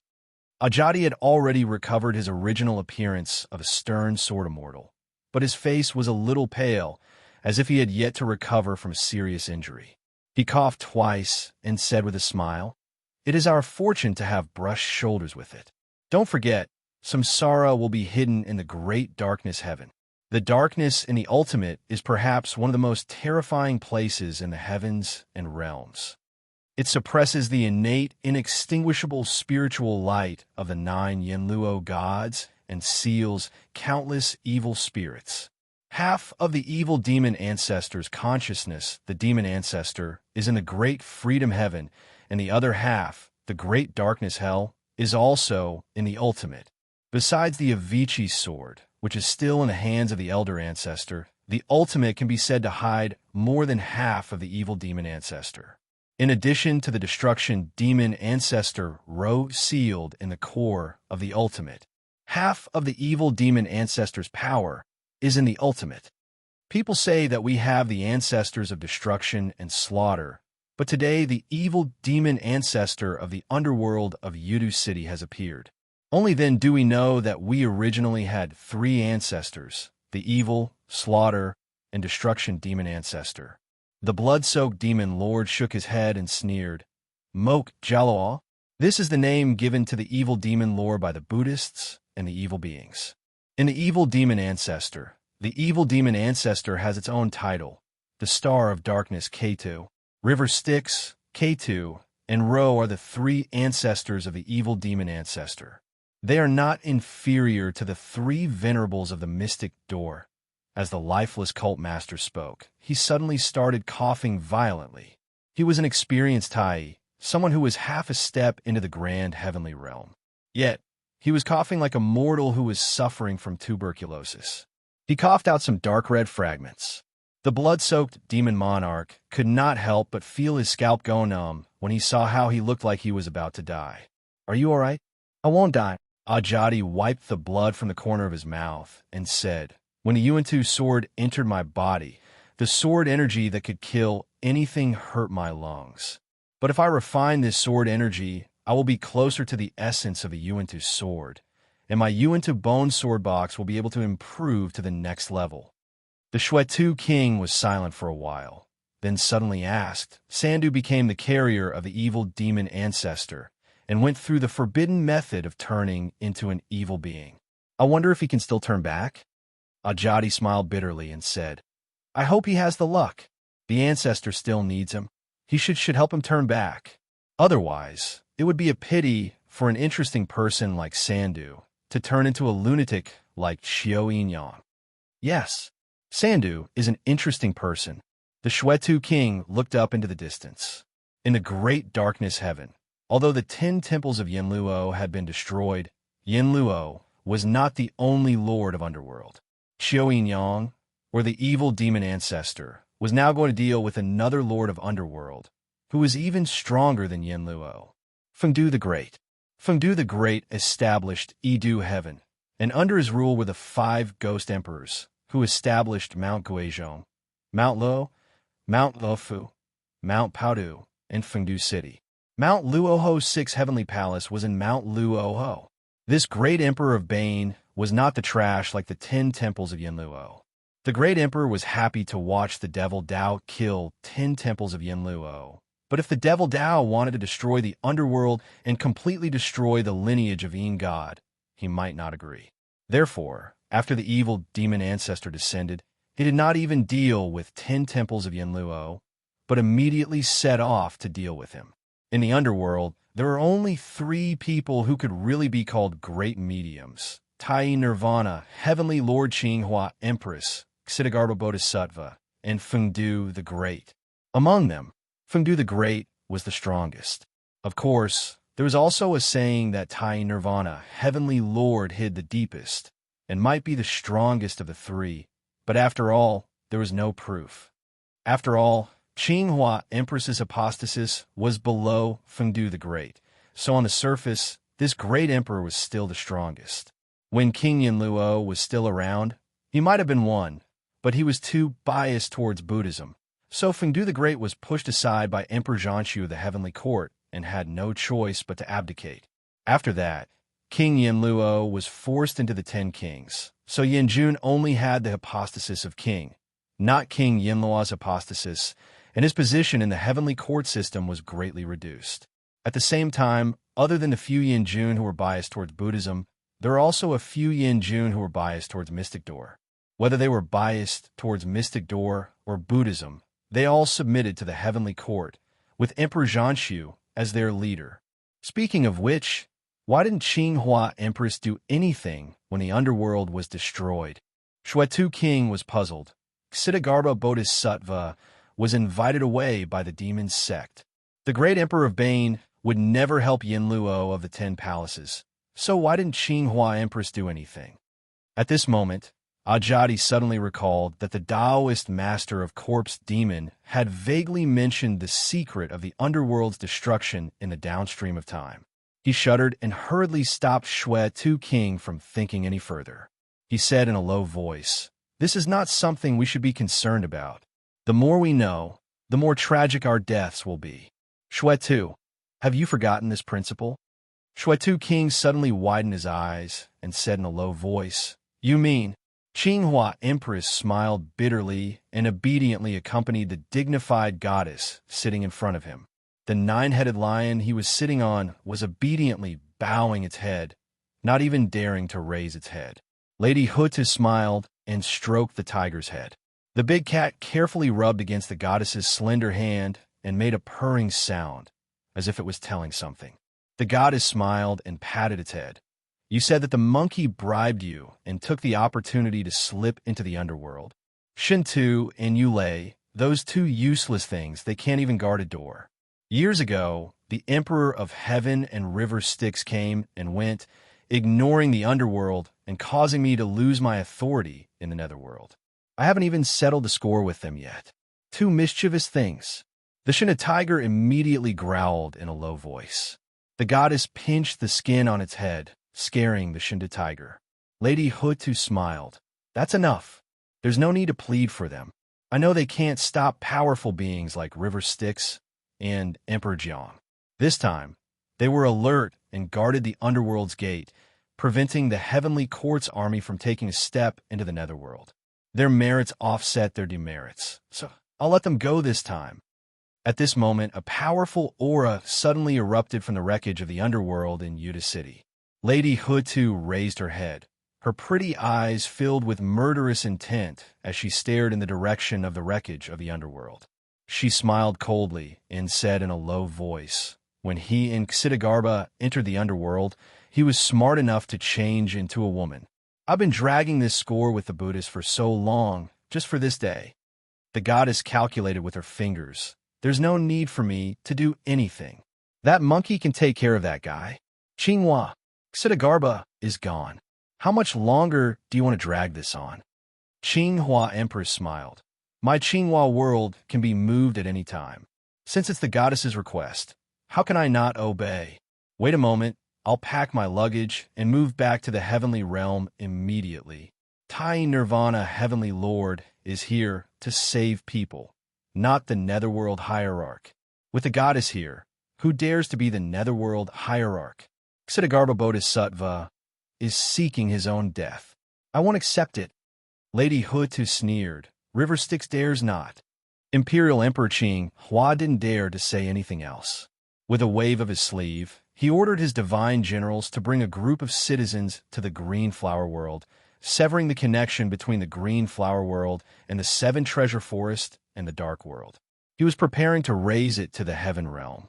On the ruins of the ancient Bronze Hall, Xuetu King seemed to sense something. He jumped up and pulled Ajadi up, saying, "Let's go. Something is breaking through the void and coming here." Before his voice died away, in the void where the 18 levels of hell used to be, an indescribable golden staff tore through the void and hit the ruins of hell, shattering the 18 levels of hell. A voice resounded in Yudu City, "Bodhisattva, eat this old sun's staff." That staff struck the void, and under the extreme power, everything was shattered. Even the void could not exist, but a golden figure was still there.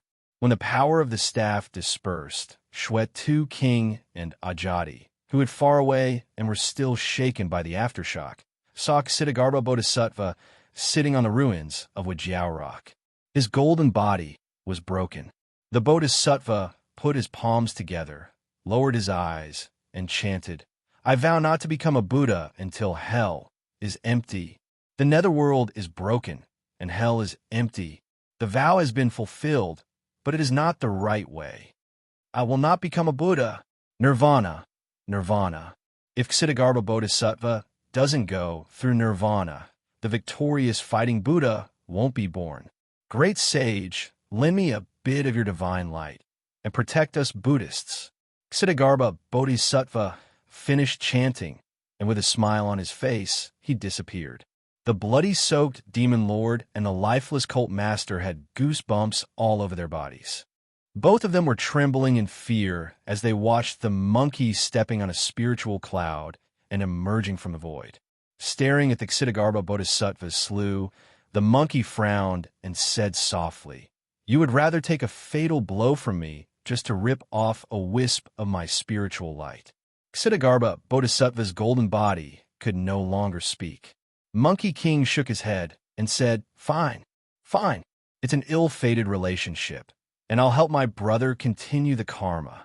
But I will not become a Buddha. The one who becomes a Buddha is not me." Monkey King turned and left. Before leaving, he recognized the two bald demons and said to Xue Tu and Wu Sheng behind him, "Demon ancestor said, he doesn't have disciples who betray their masters. I'll leave these two to you. You must make them realize their mistakes." The two demons, who still had green stubble on their heads, trembled. Xue Tu and Wu Sheng looked at each other and looked at the two with a trace of sympathy. Demon Ancestor had personally instructed them. If he didn't torture them 180 ways, they wouldn't be Demon Ancestor's dearest children, as direct descendants. If they weren't Demon Ancestor's dearest children, they were destined to die an incomparably ugly death. For the sake of their future, Xue Tu looked at the two, and an incomparably cruel smile already appeared on his face. In Edu City, the 5 ghost emperors had all been destroyed, and only a trace of divine light remained. The sky above Edu City was filled with incomparably deep darkness, and that boundless darkness was actually a person's true body. His divine body was the eternal night, as vast as the endless void. With a casual slap, he could use the boundless darkness divine art, and the 5 ghost emperors were actually no match for him. He only had one opponent, and that was the Lord of Edu City, the former Lord of Hell, Fengdu the Great. Fengdu the Great wore a crown on his head and faced the evil demon ancestor, Mok Jalua and Keita demon ancestor. His aura was deep and vast, and he stood on top of Edu City. Edu's majesty was vast, and the vast emptiness of the northern Een sky set off his extreme vastness. It was as if he raised his head to look at the sun, moon, and stars, all moving at the same time. With a mere human body, he actually evolved into a vast sea of stars. In the face of Keitu's endless darkness, they complemented each other. Between the two of them, one was like the incomparably deep and vast darkness, and the other was like the Milky Way and the sea of stars that dotted the darkness. Both of them displayed greatness that was difficult for a human body to display. Yongdu the Great raised his head and said to Keitu with interest, "The evil demon ancestor of the path of diabolism, as expected of the innate demon God-born in Yudu City. You are indeed extraordinary, and should be the Lord of Hell. I, Fengdu the Great, am still one head lower than you in Yudu City. Unfortunately, if River Styx were here with his demon ancestor of all beings that contains all the thoughts of all living beings since the beginning of the primordial world, I would still have to lower my head to him. After all, River Styx is the great medium that I can't see through the most. But he only sent you, a mere Yin-Yang demon master, up and wants to dismiss me. Isn't he looking down on me, the Lord of Edu?" Keita's face was expressionless, and his thoughts did not waver. He replied, "All beings are me, and Yin and Yang are also a part of them. Why can't they be me? Why can't they carry me?" Yongdu the Great laughed and said, River Styx, you only have eyes for people like Emperor of Heaven and Hotu? It's hard to believe. I have ruled over countless levels of the underworld, and even after I was schemed against by Emperor Zhuanshu and lost my authority as the Lord of Hell, I have never really met River Styx. The occasions we met were either in a hall like the Purple Cloud Palace, or when Queen Hutu led us to discuss Tao with River Styx. Speaking of which, we have never conversed together. I thought that River Styx would have to deal with me personally if you wanted to destroy the underworld. At that time, I would be able to discuss Tao with you and witness the power of the number one person of the path of diabolism. But you actually came up with an evil demon ancestor to deal with me. Yondu the Great placed his hands behind his back and said, "Make your move. Kadu, let me see what confidence River Styx has that he doesn't have to deal with me personally, but instead sends you to deal with me." Chapter 1336. Mount Li Goddess Palace. Little Qing was rescued by a mysterious person from Prince Bo Jun's temporary imperial residence and was lucky to escape. She already knew that Bai Sujin was being pursued by the heavenly courts and had caused a huge disaster. Thus, she traveled thousands of miles to Mount Li to seek help from the goddess. Little Qing's cultivation was weak.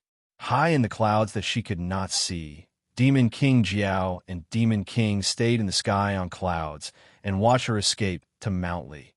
Demon King Jiao stopped on the cloud and carefully maintained a distance of tens of thousands of miles from Mount Li.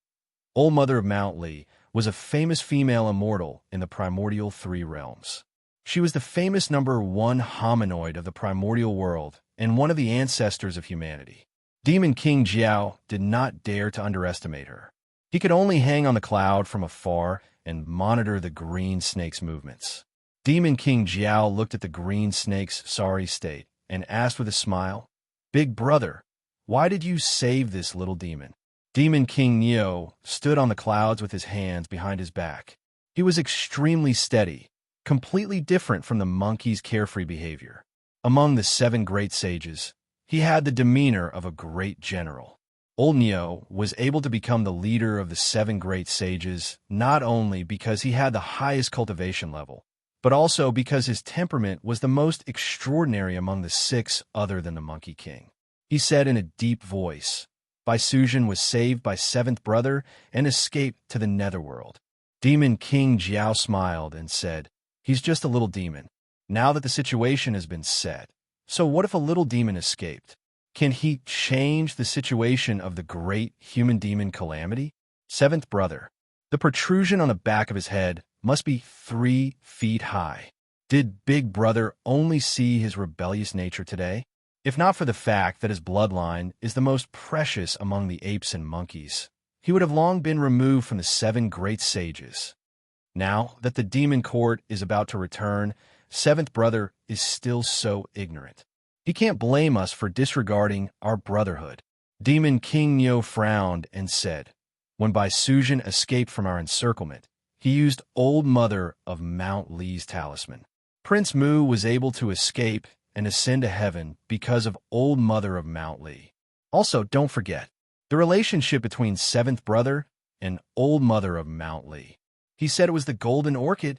Demon King Jiao said disdainfully, "That monkey still calls himself the Big Brother." Everyone knew that the goddess of Mount Li's background and cultivation far surpassed his. If it weren't for Empress Nvua's sudden impulse to transform into a human and integrate 100 races into a furnace, attempting in vain to cut off His Majesty's plan to extend the order of the divine court to the post-celestial beings. That's why I created a half-human, half-demon hominoid. It symbolized the evolution of apes and monkeys into humans and the destiny of the demon race into the human race. That's how the Old Mother of Mount Lishan, a hominoid, when the human ancestor descended, that monkey shamelessly went up to claim kinship. In order to take advantage of the destiny of transforming into a human, Old Mother of Mount Lishan reluctantly acknowledged him as her big brother. Bull Demon King said solemnly, "Saint Mother of Mount Lishan passed down the demon clan's art of transformation. She has a picture of a hominoid passed down by Emperor Hua. It's also known as the picture of 10,000 demons and the picture of the ancient ape. If where the destiny of the hominoids lies, that monkey is the head of the apes. If he wants to transform into a human, he definitely has to be a direct descendant of the chaos demon ape. Since the two of them have such a relationship, that Bai Sujin was ordered by the Old Mother of Mount Li to face the calamity, but she escaped with Prince Mu. Then, She was rescued by Old Seventh and went to the netherworld to rescue him. There must be a connection. There must be a tacit understanding between the Old Mother of Mount Lee and Old Seventh. It might even be a setup from the beginning to the end. The Bull Demon King was wise, his eyes gleaming with a scheming light. The little green snake demon has been captured by Prince Bo-jun, but it is useless in the grand scheme of things. Why don't I make use of this chess piece to test Old Mother of Mount Lee? Although it is an idle move, it may have unexpected uses. And I've always had a doubt. Demon King Jiao was cold and shrewd. He bowed slightly and asked, "Big brother, what concerns do you have? The netherworld. Why does Old Seventh want to rescue Prince Mu to the netherworld? Yin Luo of the Ten Halls is not Emperor Zhuanqu's man. Ziyang is very powerful in the netherworld. Wouldn't it be walking right into a trap? Could it be that they want to find Ksitigarbha Bodhisattva? I feel a little uneasy. There seems to be a huge change in the netherworld. Old Seventh, Old Mother of Mount Lee, and the Tongtian sect leader who might be behind the three from the future. There's even the shadow of the devil path. We demons are here to welcome the arrival of the primordial divine court. Emperor Zhuanqiu of the celestial court is here to destroy the heavens and change the rule of the celestial court. The Emperor Heaven's unification seemed to be a foreshadowing to deal with the returning celestial court. Old Seventh might be relying on the human race to become an ape and occupy a part of the destiny of the human race. Old Mother of Mount Lee is here for her great Tao of transforming into a human. The devil path is here to stir up trouble. Wherever there is trouble, there will be people of the devil path. Why is the Tongtian sect leader making a move? Is it because of the celestial court of the mystic door? But the Jade Emperor is the head of the primordial 9 emperors, second only to the celestial emperor Donghua. Could it be that the Tongtian sect leader is unwilling to be left out and wants to establish the celestial court of the Jie sect? Why did Old Seventh lure Crown Prince Bo-jun and the others to the netherworld? The only ones who are qualified to play chess in the netherworld are Qinghua Empress, Ksitigarbha Bodhisattva, and Yongdu the Great. No, there's also Her Majesty Hudu.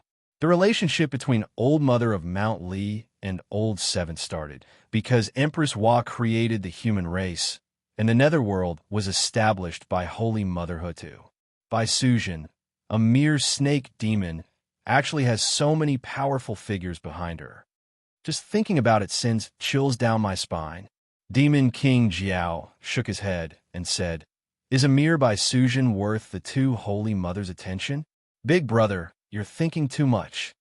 I'm thinking too much. I hope I'm thinking too much. Demon King Jiao said, "But I don't know what Old Mother of Mount Lee wants to do with this game. I just can't let my guard down."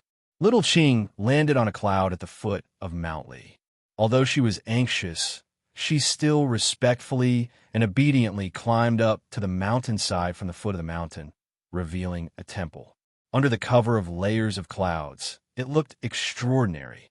The red lacquered door of the temple was wide open, and some Taoist cultivators with extraordinary horns and strange appearances came and went.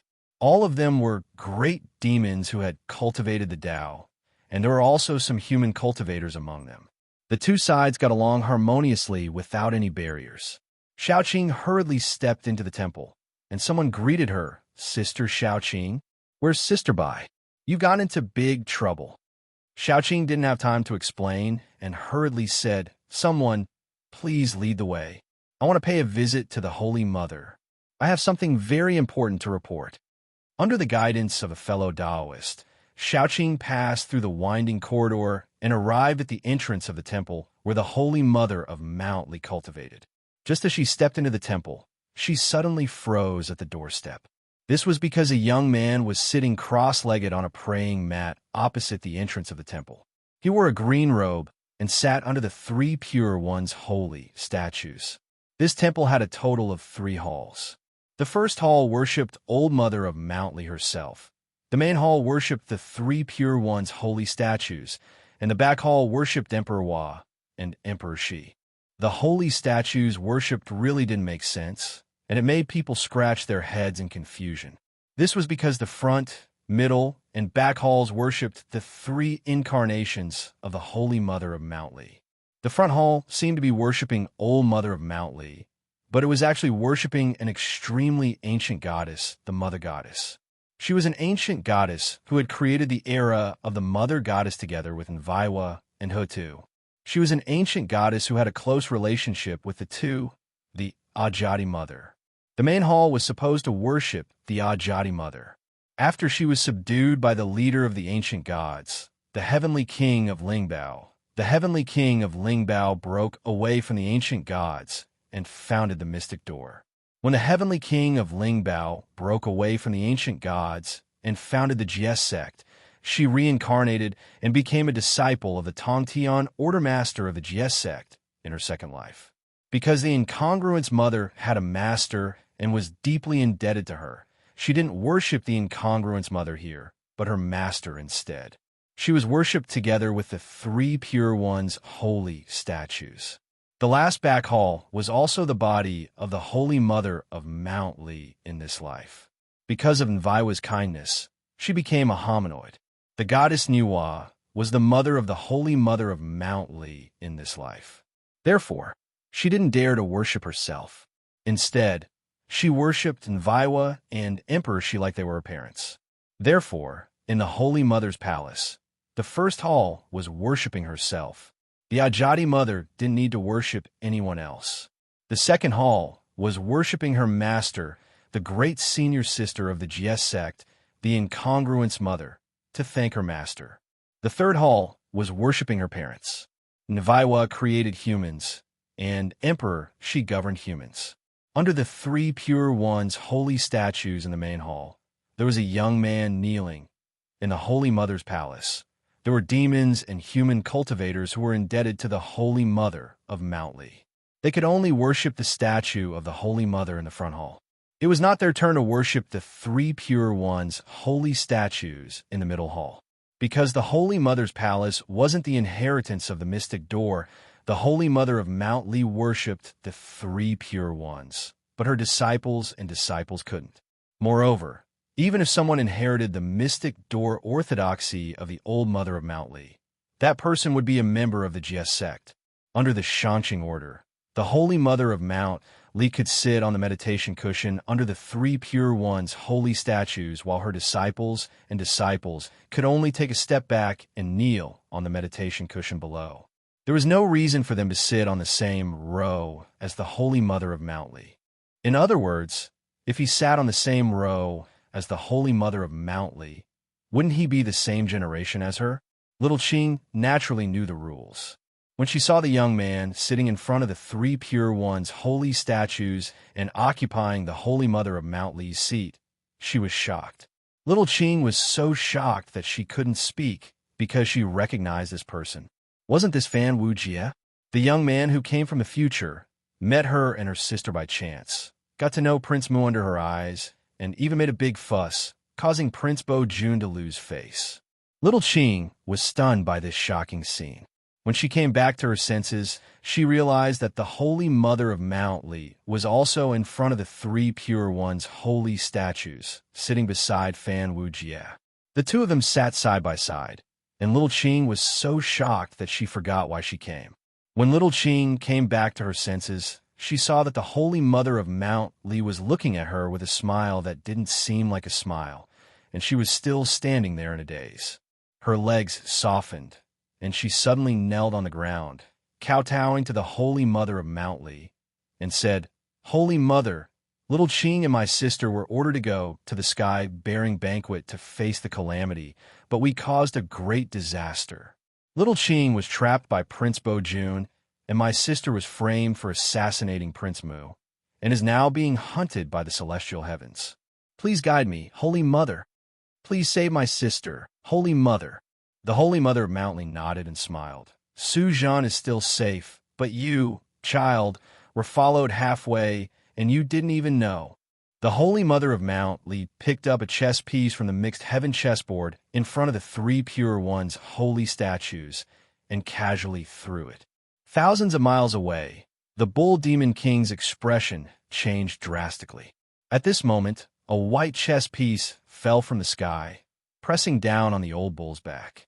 The bull demon king was forced to reveal his true form. Shaking his head, the big white bull spread his hooves and frantically galloped away from Mount Li in the opposite direction of the mountain. The white bull said to the shocked demon king Jiao behind him, "Oh no, we've alarmed the holy mother of Mount Li. She hasn't made a move for a long time, and her cultivation is even more powerful than I thought." The holy mother of Mount Li suddenly made a move. She really had a plan for the demon race. Seventh brother must have submitted to this Dara and received her instructions to save by Sujin and Prince Mu. Second brother, go find third brother and fourth brother and go to the netherworld together. I'll go ask the old officials of the celestial court, who His Majesty left in the primordial universe, to make a move. With Dara involved, the six of us can't handle it. The Holy Mother of Mount Li made a move to scare away the two great sages. She had no intention of making another move. Fan Wujie was still in a daze. After he was defeated, he turned into a spiritual light and escaped in a daze. When he woke up, he saw this unfathomable female immortal. He finally understood the origins of this female immortal and knew that she was the Saint Mother of Mount Li. Fan Wujie was so frightened that he was trembling with fear. In the future, this female immortal could fight for the title of the #1 female immortal in the celestial sect. He still didn't know the true background of this holy mother. She was the Ajadi mother who had once created the goddess era with Empress Hua and Mother Hutu, the eldest senior sister of the Jie school, or even the eldest senior sister of the Three Pure Ones. The incongruence mother, and the first ancestor of human creation, who was half human and half ape, the ancient primitive person who bore the great fortune of becoming a demon into a human. She was the ancestor of humanity, the holy mother of Mount Li. Any one of these three identities could shake the untainted land and be extremely respected. Not to mention that even the princes of the mystic door had to bow their heads to this eldest senior sister of the Three Pure Ones. Even the most unoriginal identity of the Holy Mother of Mount Li was the ancestor of humanity. However, Fan Wujie didn't know any of this. He only knew that this Holy Mother would be a prestigious and famous female immortal of the mystic door in the future. After Fan Wujie found out about the origin of this Saint Mother, his heart was extremely nervous. He was trembling with fear, as if he was walking on thin ice. Who would have thought that this female deity with such a shocking background would treat him with such kindness? It could even be said that she was extremely friendly, as if they were equals.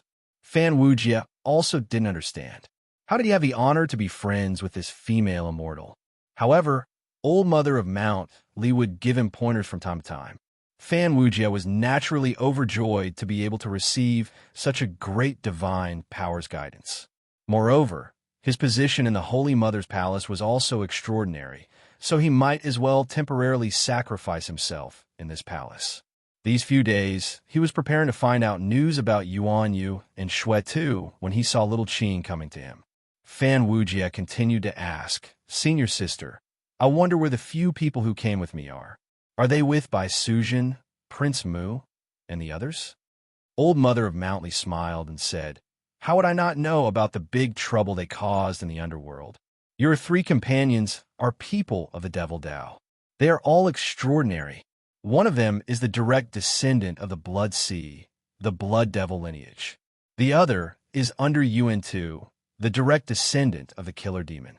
The last one is even more incredible. He is the Yin Yang Demon Master of the Devil Tao. The three of them have done great things in the underworld. They're about to kill that Yin Luo of the 10 Halls and wipe out the underworld. This is equivalent to raising the flag of rebellion. Junior brother, I advise you not to get involved in this mess. Otherwise, I won't be able to answer to teacher." Fan Wujie was shocked. He said, "Isn't Xingyang Zi a spy of the righteous Tao? When did he become the Yin Yang Demon Master? He has a strange background. He was a good friend of junior brother Zhao Gongming and a disciple of the Mystic Door. However, he was tricked by the demon ancestor of the Devil Tao, River Styx, and lost his footing. He had no choice but to join the Devil Tao. He became a vice cult master of the Devil Tao and is one of the 10 demon masters of the Devil Tao. He is called the Yin Yang Demon Master. Amazing! This Yin Yang Demon Master, Heavenly Lord Yuanyu, has already killed 3 Yin Luo. I think this Yin Luo of the 10 halls is going to be in trouble. Fan Wujia asked. I am a descendant of the later generation. I have no fate with Saint Mother. Why does Saint Mother recognize me as her junior brother? Old Mother of Mount Li smiled and said nothing. She only said that it was not time yet. Above the blood sea, River Styx laughed. Wudong, you abducted my vice cult master. Duo Bao is really shameless when he pretends to be a newbie. I was going to send you to the netherworld to help me kill a few Yin Jun and take the blame. I didn't expect your senior sister to dote on you and get you out of the situation. You ruined my plan. I won't argue with the two of you for now. If Duo Bao still wants to play tricks, you can join me and become the Sky Fiend Dao Master for the Monkey King. In Saint Mother's palace, when River Styx spoke, Saint Mother of Mount Li suddenly closed her eyes and smiled. She nodded and said, If you're not my junior brother, how can you use Yuan Tu's sword Qi and use the aura of the 4 immortal slaying swords? How can you trouble me to give junior brother Zhao Gongming's Sea Calming Divine Pearl? I borrowed a connate numinous treasure from the Yin Yang Demon Master to get you out. Otherwise, when I go to the netherworld, kill Yin Luo, and destroy the netherworld, you will definitely be the one to blame. Fan Wu Jie was baffled. He had no foundation and no foundation. He had taken countless risks and gone through countless schemes to get to where he was today. Yet, he had somehow managed to cling on to a powerful person. Most importantly, the Holy Mother of Mount Li had insisted that he was her junior brother. Since when did she have so many connections? Fan Wujia was proficient in the great mystical power of reincarnation. He could be considered to have realized his previous life and reached the origin. After calculating the karma of his previous 600 lives, he did not understand what kind of ill-fated relationship this was. The Bull Demon King was thinking about why the Grand Master of Heaven would stand up for him. He thought about it until his head swelled. However, he did not know that it was not the Grand Master of Heaven who had taken action. It was the eldest senior sister of GS School who had helped the eldest senior brother of GS School.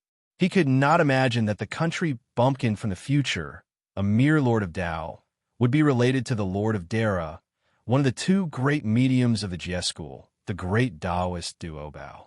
In the chaos, the River Styx had pulled down a trace of Duo Bao's spiritual light. This trace of spiritual light had been reincarnated for countless years. Only in the future era of the heavens, it was reincarnated as Fan Wujia. Without disasters or tribulations, it was Dara. Fan Wujie's name had already hinted at his background. It was just that Duo Bao was too adept at playing tricks, and he had even deceived himself.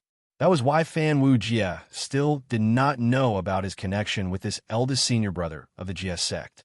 In the GS school, there were countless Dara who had lost their Tao. Therefore, the primordial spiritual treasures were the richest. The 2 senior brothers and sisters of Wudong and Duo Bao were highly respected in the GS school. They were deeply admired by the disciples in the GS school. Therefore, after turning into spiritual treasures, they chose to follow the 2 senior sisters. The eldest senior brother had the most Dara in the GS school. No one knew how many treasures he had refined. If he used them, he would probably be able to smash countless powerful people in the primordial world. It made River Styx and Sakya, the sect masters and great mediums with shallow foundations and no family background, lose. Although Fan Wujia's cultivation was still shallow, with his identity, he could invite countless primordial spiritual treasures of the GS school at any time. He was worthy of the name of Duo Bao. Such a chess piece was the best. If River Styx had sent Fan Wujia to the netherworld to face the tribulation, he would probably have to invite more than 10 primordial spiritual treasures to let the 10 halls Yin Luo know what it meant to be rich. However, the goddess of Wudong had schemed and used a Sea Calming Divine Pearl to replace Fan Wujia. Of course, River Styx was not satisfied, but he still had a plan. He needed Wudong and Wujia. Therefore, he did not care too much. He only used his 12th grade Red Lotus of Fire and Yuanta's sword to replace the spiritual treasures that Fan Wujia had invited.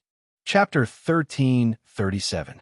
In Edu Heaven, K2 held the Avicii sword, tilted his head slightly, and looked at Fengdu the Great, who had supreme confidence.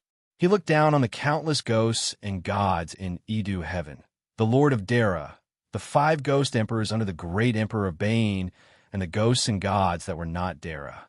These powerful and arrogant ghosts and gods were like chickens and dogs in his eyes. K2 smiled calmly and said, "The Edu, great Emperor of Bane, is from the dating clan of Emperor Yin. He is a direct descendant of Yin Huang, which is why he is valued by Emperor Heaven. Unfortunately, Emperor Heaven's Yellow Emperor's line is in the hands of Emperor Zhuanshu. Finally, he can't tolerate you, a remnant of Emperor Yin."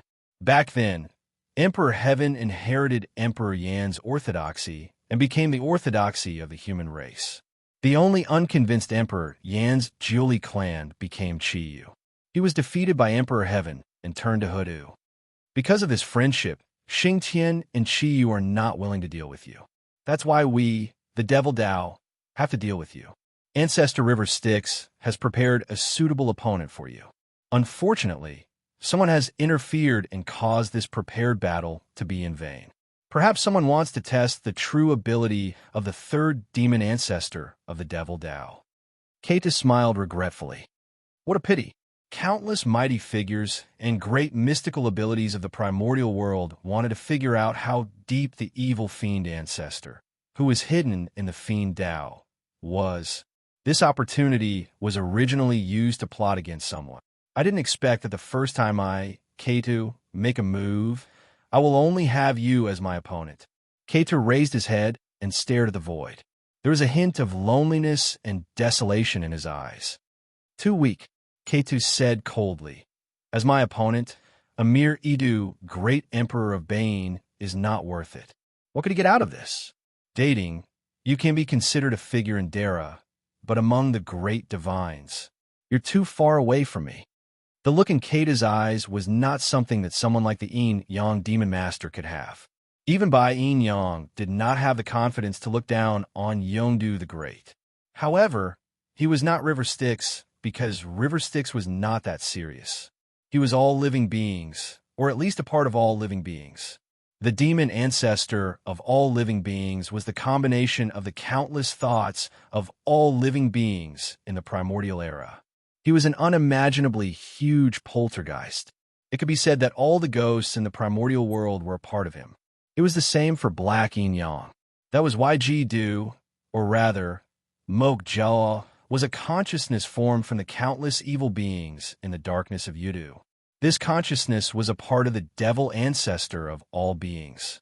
Although it did not have the complete demon ancestor of all beings created by River Styx, who was omniscient and contained every thought of all living beings, but it was not purely Yuan Yu, or the Yin Yang Demon Master's consciousness.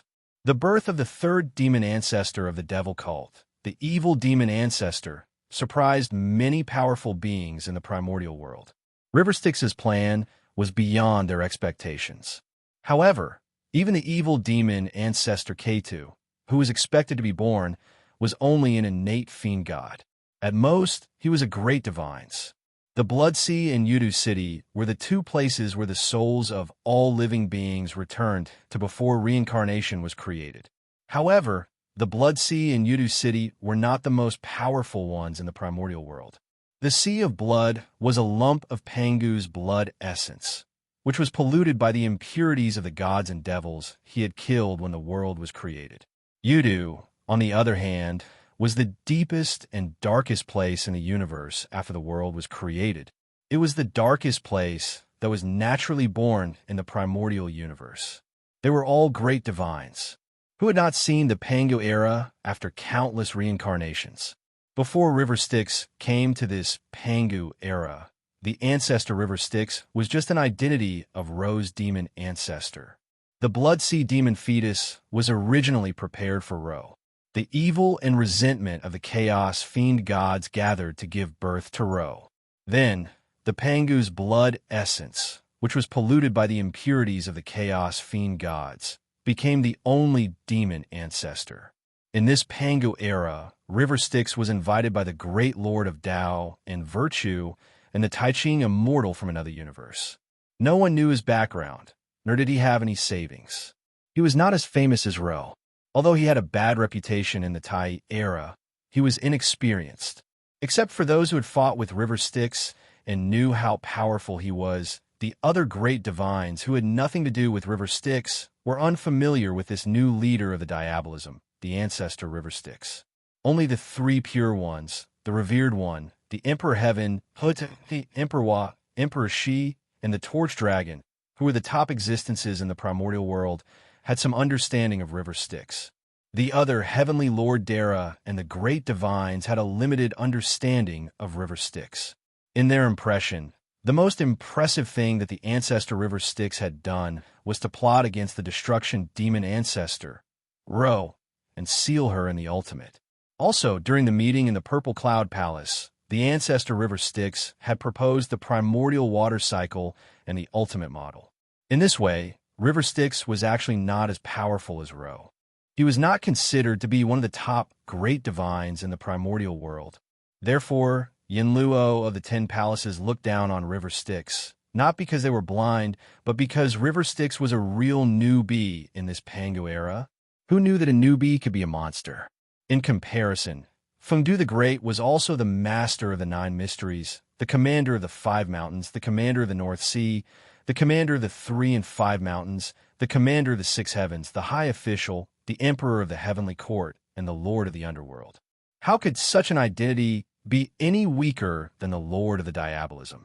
However, ever since the primordial world, River Styx had seized the water ancestor of Pangu's Dharma form, subdued Gongong and Kunping on Mount Buzhou, plotted against the ancestor of the dragon and Ro, discussed the Tao with Hutu and the revered one, participated in the Battle of Pangu, and fought for the ownership of the creation myth. Other than suffering a loss in the hands of the Emperor of Heaven, he had always been unrestrained in the primordial world, which made Fengdu the Great think highly of him. However, devil ancestor Jidu was merely relying on the master of Yudu's origin, the innate devil god that was born during the primordial times. Furthermore, he had been schemed against by the Netherworld River, causing him to die in his womb and be refined into a clone. What was there to be afraid of against such a third devil ancestor? Therefore, the great Emperor of Bane did not take Keita's arrogant words seriously. He just frowned slightly, and his opinion of Keita dropped by another 30%. He said calmly, "There's no need to say more. Mok Jaloa, you defeated the 5 ghost emperors under my command. Was it also because of your words?" Keita shook his head and said, "Great Emperor, why did you address me with such vulgar Sanskrit? I am the 3rd ancestor of the diabolism, Ketu, not some black sky devil god." Ketu's right hand slowly pressed on Avicii's sword. Avicii's sword was hidden deep in its sheath. The sheath was deep and dark, as if it was a boundless hell that trapped countless evil spirits, and countless ghosts and gods were wailing in it. Avicii. The sword was unsheathed.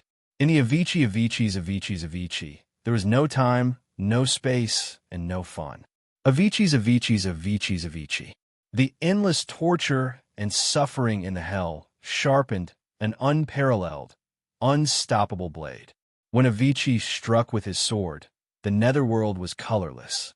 At this moment, the darkness of Yudu City poured down, drowning out all color and light in Yudu City. At this moment, the 5 ghost emperors were unable to see where Ketu and Yongdu the Great were clashing. In the darkness, Avicii pointed his sword forward.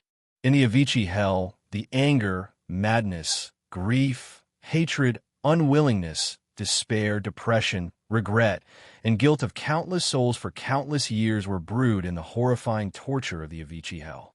Millions of karma, love, hate, affection, and enmity brewed into the most intense and intense emotions. The emotions of all living beings were integrated into the sword intent, and the consciousness that gathered the thoughts of all living beings and rode above the boundless sea of bitterness to form a Avicii sword. This sword intent contained a deep demonic nature. All living beings are devils. forever fall into the Avicii hell. K2's eyes were filled with the most indifferent, emotionless, and cold calmness. The sword in his hand gathered the most unforgettable pain of all living beings.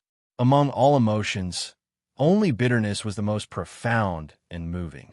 With the most emotionless consciousness, he drove the most emotional sword and stabbed at Yongdu the Great.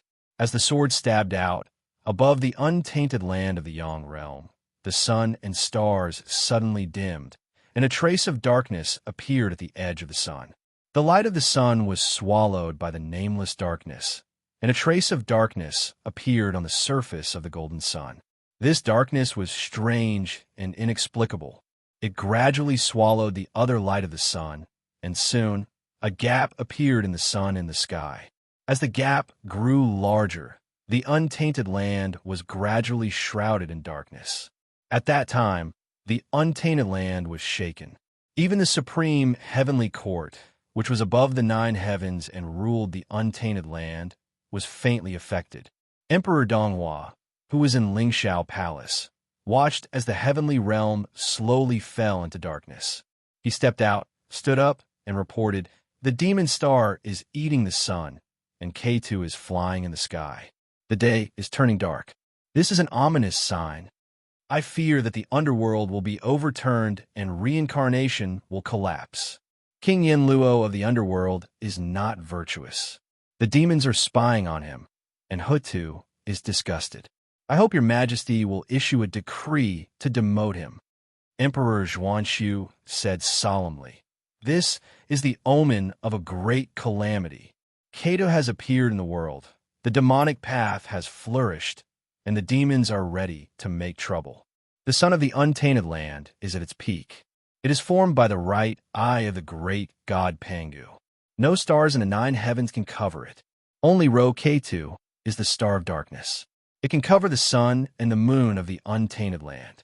Ro is the demon that can destroy the world. K2 is the demon of all living beings. These 2 demons are difficult to control. There will be a great calamity in the world." Emperor Zhuanshu ordered the sun rooster to crow. The divine beast Ding Ting and the earth bodhisattva all hid under the table and shivered. A god general came to the southern heavenly gate with a divine bow under Emperor Zhuanshu's decree. He knocked an arrow and scanned the untainted land. On the untainted land, the demons of the 100,000 mountains gathered. Rock Demon King looked up at the sky and was overjoyed when he saw the solar eclipse. He looked up and laughed. The heavenly heavens has lost its virtue. The heavenly Tao does not care about it. There will be a heavenly dog eating the sun. It is a sign that Zhuanshu will abdicate and the heavenly court will prosper. Among the demons, a battle demon dog howled. It wanted to devour the sun with the help of K2. The god under the southern heavenly gate knocked an arrow and aimed at the place where the demons of the 100,000 mountains gathered. He shot an arrow. The arrow pierced through the battle demon dog's head and killed it. Rock Demon King was shocked. He looked up at the southern heavenly gate in the 9 heavens and said, "Ho-E." Ho-E's surname wasn't Ho, and his name was E. Ho-E was C-E, Hutu was C2, and Ho-Ming was C-Ming. Ho originally meant ruler, just like emperor, and king. They were all the titles of rulers. Ho or C meant ruler and successor. C-Ming was the ruler of fate, Hutu was the ruler of the earth, and Ho-E was the ruler of archery. During the era of the ancient gods, the ruler of the human race was the emperor, so there were 3 emperors. During the era of the human race, the ruler of the human race was the emperor, so there were 5 emperors. During the era of the witch race, the ruler of the human race was the empress, so there were 12 ancestors of witches and 9 empresses. Chapter 1338. In a mortal realm, Wu Xian looked at the great sun above his head that was gradually being devoured by darkness. Wu Xian was the name passed down from generation to generation by the grand shaman of the kingdom of Wu Xian.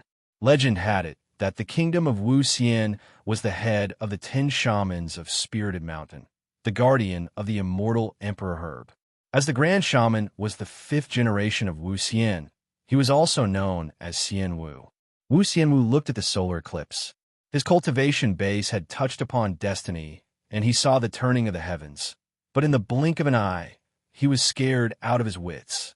His messy hair hung loosely on the back of his forehead, and his withered hands reached out weakly to the sun. "Oh, Emperor of Heaven, why is God so angry? The great calamity is coming. The great calamity is coming.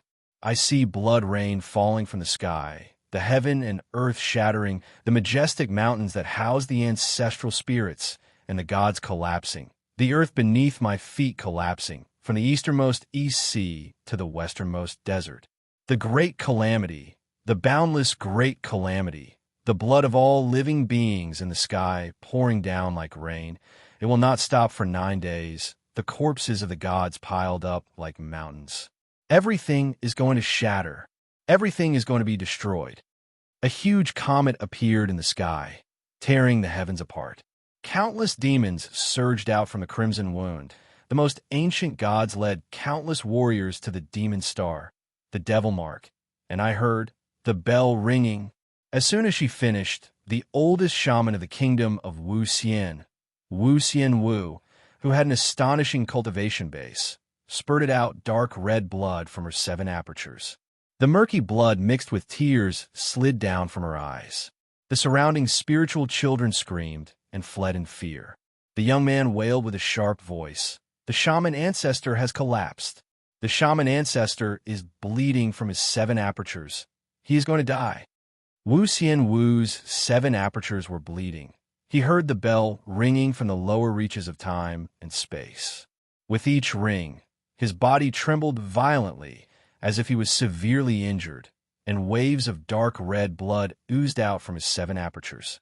When the murky blood dripped onto the ground, it immediately seeped into the rocks, bit by bit, engraved on the rocks beneath Wu Xian Wu's feet. The primordial rocks that carried Wu Xian's blood turned into strange things with bloodstains on their surfaces that seeped into the rocks. If these blood-stained rocks hadn't been right in the center of the altar, and countless magus priests had been suppressing this magnificent altar with their powers of will, it would have been a tens of thousands of meters tall divine mountain. It had been excavated and polished into a pyramid-shaped altar. Ghosts and gods guarded every direction of the altar. Every 10 steps, there would be a high-level magus guarding the altar. The overall sense of power released from the altar could connect with the heaven. If the rocks that were stained with Wu Xian's blood were not suppressed by the altar, the ominous aura on them would be enough to wipe out all living things within thousands of miles. When Wu Xian heard the bell ring 3 times, he struggled to his feet in a sorry state, trembling. His tyrannical cultivation base and the terrible sorcery power that could kill immortals with every move he made were all gone. He was so weak that he seemed like he would collapse with a push. He was almost dead. Wu Xian grabbed the hand of the magus next to him and cried out in a shrill voice, "The doomsday is here. Tell His Majesty that an unprecedented calamity is about to descend. The solar eclipse is just a precursor.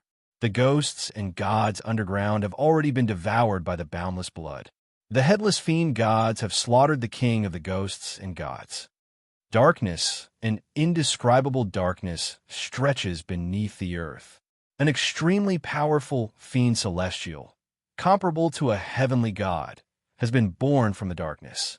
He holds countless souls, ghosts, and demonic swords that twine around him, tearing apart the kingdom of the dead. Before these fiend celestials, the ancestral spirits are as weak as wandering ghosts." After listening to Wu Xian's prophecy, the magus knelt and bowed to him before hurriedly retreating to announce Wu Xian's prophecy. Wu Xian struggled for a long time before he finally caught his breath. He looked around and saw countless cultivators hiding in the surroundings, spying on this grand magus priest. In the various heavens, these cultivators were the rulers of a region and the foundation of a powerful sect. But in the primitive era, these cultivators could only rely on a few third-rate sects and occupied barren mountains where there were no sacrifices of ghosts and gods. Although they were cultivators of sects, the people of the Mystic Door were in fact not much stronger than a small tribe of a few hundred people, and they were no different from itinerant cultivators. In the untainted land, even if it was a small human tribe with only a few hundred people, as long as they offered sacrifices to the gods and looked for the nearby blessed land where the gods were conferred by the heavenly court, they could basically raise wizards who were equivalent to the immortals of the later generations. Humans of the primitive era naturally had a lifespan of 3,000 years. This was the realm of the enlightened beings in the ancient heaven theory. They were born to follow the order of time and circulate their vital qi. Their physique was in line with the heavenly Tao. Some of them had inherited a special physique when they were mixed with the Wu tribe. Some of them could control fire and spit out water, control dragons and snakes, and even grow wings on their backs to attack from the air. These Wu tribe bloodlines would naturally become stronger with training. In addition to the Wu tribe, who possessed legacies, could communicate with the gods and were proficient in herbs, divination, goo insects, and poison to train their vital qi, some were born with the Wu tribe bloodline. They tempered their physiques, strengthened their bloodlines, and constantly cultivated their bloodlines to get closer to the great god Pengu, or even the 12 ancestors of sorcery. They used their special organs, acupoints, and meridian system to control the vital qi of heaven and earth, and were good at fighting. Wu Xian was the martial artist of later generations. Therefore, the surrounding cultivators were considered powerful in the era of the various heavens. But in this era, everyone could breathe vital qi, break their physiques, and cultivate their bloodlines.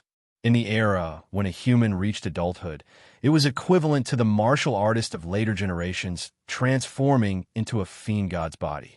They were only 2 steps away from becoming a martial artist human immortal. In Wu Xian's eyes, they were like ants. Wu Xian smiled cruelly as he let a group of ants watch the fun. He wiped the dirty blood from his 7 orifices with his hand and used his trembling index finger to draw a simple symbol on the ground. The cursed blood plotted the Wu character, and a strange aura instantly erupted. An evil spirit was summoned by the Wu character. It instantly absorbed all the auras of foreign creatures that were not in the kingdom of Wuxian and did not have the aura of the grass and trees here. Then, the Wu character erupted and instantly harvested the souls of those sneaky cultivators. Countless black shadows flashed by, sucking tens of thousands of souls over and sending them into the river Styx. Wu Xian took the opportunity to pry into the aura of the netherworld. Then, he shuddered and closed the passage to the Een earth in fear.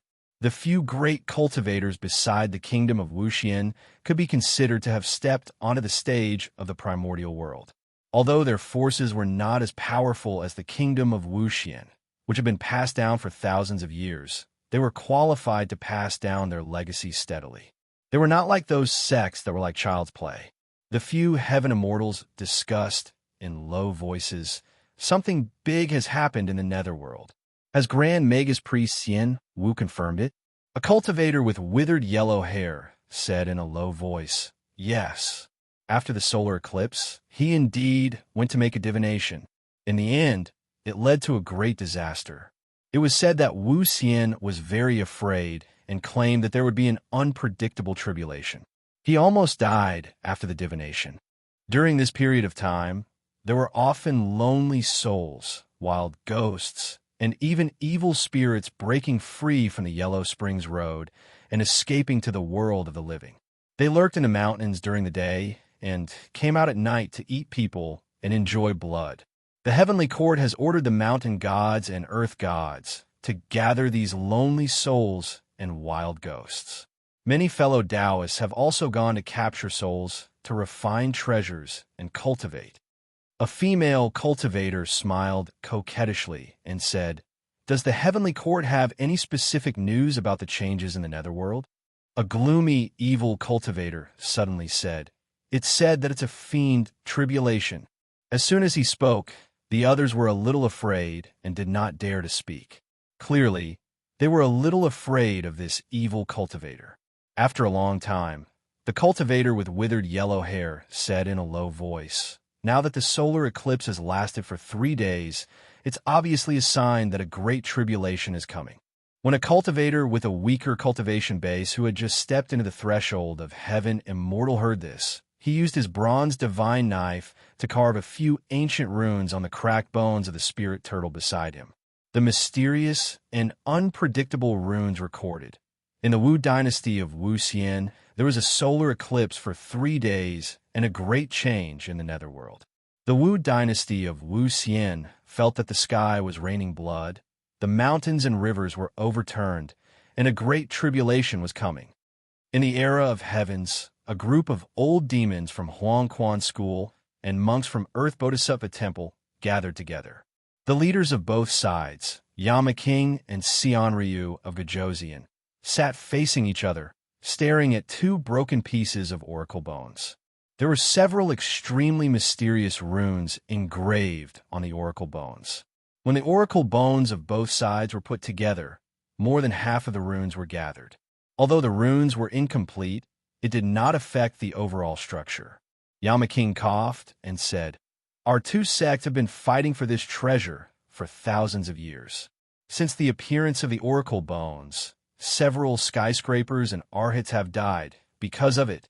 Today, I've invited Fawang here to explore the mystery of this treasure together." Xian Ryu of Gojozian put his palms together and chanted the name of Buddha. King Yama's words are very kind. The reason why my Earth Bodhisattva Temple and your Huangquan School have been fighting for this treasure for thousands of years is because there are flaws in our sect's inheritance. Your Huangquan School's supreme technique, King Yinluo's achievement, and my Earth Bodhisattva Temple scripture, Karma 10 King Scripture of Hell, are both ancient secret techniques. Legend has it that there was a King Yinluo in the ancient netherworld. Yinluo ruled the netherworld, operated the cycle of reincarnation, and suppressed hell. Ksitigarbha Bodhisattva transformed into 10 kings, suppressed hell, and achieved the Buddha's fruit. And your underworld demon sect also cultivated the body of King Yinluo, turned heaven into hell, and achieved the art of Dara. Both of our sects achieved Tao through hell, which is related to the cycle of reincarnation. However, at the end of the ancient times, hell disappeared, and the netherworld was mysteriously destroyed. As a result, both of our sects' path to Tao was cut off, and we have no way forward. Therefore, finding the secret of the destruction of the netherworld at the end of the ancient times, and finding the lost hell, is our only hope to achieve Tao. Xian Ryu of Gojozian nodded and said, "Now, only when both of our sects work together can we have the possibility to uncover this ancient secret." Yama King picked up the 2 oracle bones in front of him, put them together, and said in a low voice, "Although the Iron Sword sect is not an ancient sect, it is an ancient sect that has been passed down for thousands of years. I didn't expect that there would be unfilial descendants who dug up the tomb of the founder. In the end, several oracle bones were unearthed, and many of them were extremely ancient and powerful cultivation methods and divine powers, which brought about the destruction of our sect. According to research, this oracle bone was the oracle of the founder of the Iron Sword sect when the netherworld changed, so it was not valued by the other sects and fell into the hands of our sections. With the help of the aura of the ancient hell on this oracle bone, we completed part of the inheritance, and each of us cultivated a Tao lord to inherit our responsibilities, so that we could explore the secret of the destruction of the netherworld at the end of the ancient times." Xian Ryu of Gojozian also said, "This oracle bone is the bone of a 10,000-year-old spirit turtle, and it has the bloodline of the black turtle. It is extremely extraordinary. In today's era, where the bloodline of the primitive world has been lost, it is already a supreme treasure for cultivation of divination. If the old monsters of the Ziwei sect and my E-sect knew about it, they would definitely not hesitate to use 5,000 kilograms of divine gold and devil iron. It is written in the primordial shaman script. It is also an extremely ancient inheritance. It is said that the old monsters of the devil Tao and shaman cult had intended to seize this batch of oracle bones, but because of the appearance of the key of Dara in the Brahma heaven realm, they ran to the ultimate. What kind of place is the ultimate? I think those old monsters, whether they are good or evil, Buddhist or devil, will not be able to come out." King Yama sneered. Xian Ryu of Gojozian laughed and said, Is Yin Jun not on good terms with some old devils? The Shuetu king always taunted us, the Huangquan school, for cultivating the body of King Yin Luo, a heretical devil, and looked down on us Yama just because he is the direct descendant of the blood devil. He even said that we want to prove the body of King Yin Luo, that we are courting death, that we are tired of living. I want to see who is the one who is tired of living. Will the Shuetu king be able to walk out of the ultimate? Are the demon ancestor of destruction sealed in the ultimate, and the devil Tao of destruction hidden in the ultimate, giving face to the direct descendant of the river Styx? The King Yin Luo is a great devil and one of the devil Tao's monarchs. He is not inferior to the blood devil tribe. What heavenly demon blood devil, the direct descendant of the river Styx? I think they're just putting gold on their faces. There is also the grim demon and the two paths of hell, especially the devil Tao of hell. It is a branch of the Yama devil tribe, but they say that they have inherited the teachings of the demon ancestor of the river Styx, the Avicii sword. The grim demon thinks that they have inherited the devil Tao of slaughter from the demon ancestor of the river Styx, and that they are the direct descendant of the Yuan sword. For the sake of connections, they really don't care about any face. Our Yama devil tribe is the direct descendant of the ancient devil Tao emperor, King Yin Luo. We are the orthodox lineage of the devil Tao and have a great reputation. Compared to these lowly people who cling to the demon ancestor, we are much more orthodox. However, the blood devil heavenly demon is powerful, so the death devil, earth devil, yang devil, yin devil, and heart devil, these fence-sitters turn to cling to us and ostracize us.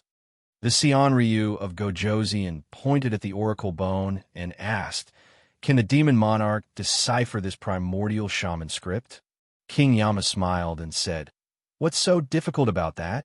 The shaman devil tribe also has the shaman script. It is rare for the Buddhists to have such a legacy, but the Yama devils and the shaman devils are both of the devil Tao. It is naturally not difficult for us to learn a thing or two. It is written on the oracle bone. In the kingdom of Shaman, there was a solar eclipse for 3 days, and there was a great change in the netherworld. The kingdom of Shaman was psychic and sensed that the Emperor of Heaven was infuriated. Blood rain fell from the sky, mountains and rivers were overturned, and a great calamity was coming. 3 months.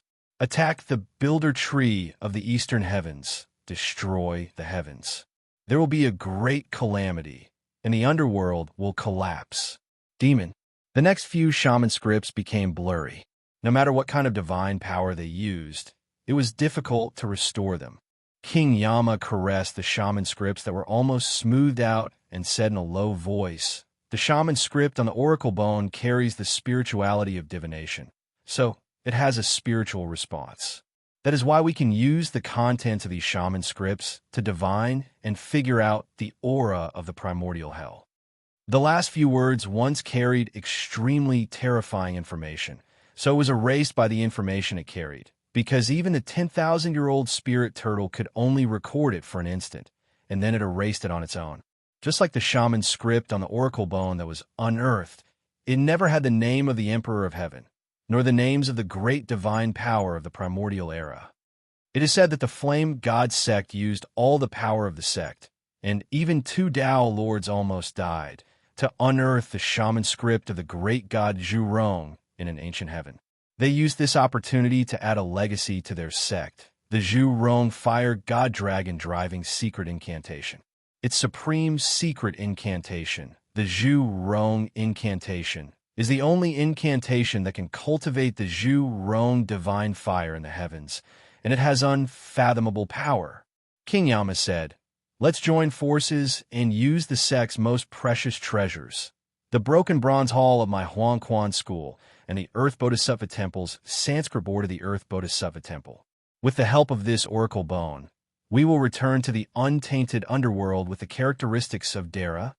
After saying that, King Yama summoned the most precious treasure of the Huangquan school, an ancient bronze hall with only a part of the gate archway remaining. The Xian Ryu of Gojoseon also took out a wooden board with the Sanskrit words Earth Bodhisattva Temple written on it. This was also the origin of the name of the Earth Bodhisattva Temple. The founder of the Earth Bodhisattva Temple had obtained this mysterious board, from which he comprehended the supreme Dharma and established the Earth Bodhisattva Temple's orthodoxy. The two sects really brought out their most precious treasures.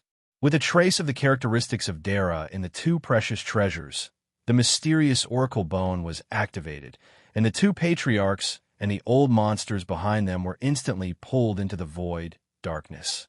This was the boundless sea of blood in the endless darkness. The Seonryu of Gojoseon opened his eyes and saw that he was sitting in front of an incomparably sacred hall. He looked behind him and saw the most precious treasure of his sect, the horizontal board of the Earth Bodhisattva Temple, hanging on the hall behind him. This hall was already in ruins. Nearly 4/5 of it had collapsed into the ruins of the black, scorched rocks, falling into the lava. The hall was placed in an unimaginably huge, pure black boulder that was entangled with extremely hot, scorching flames.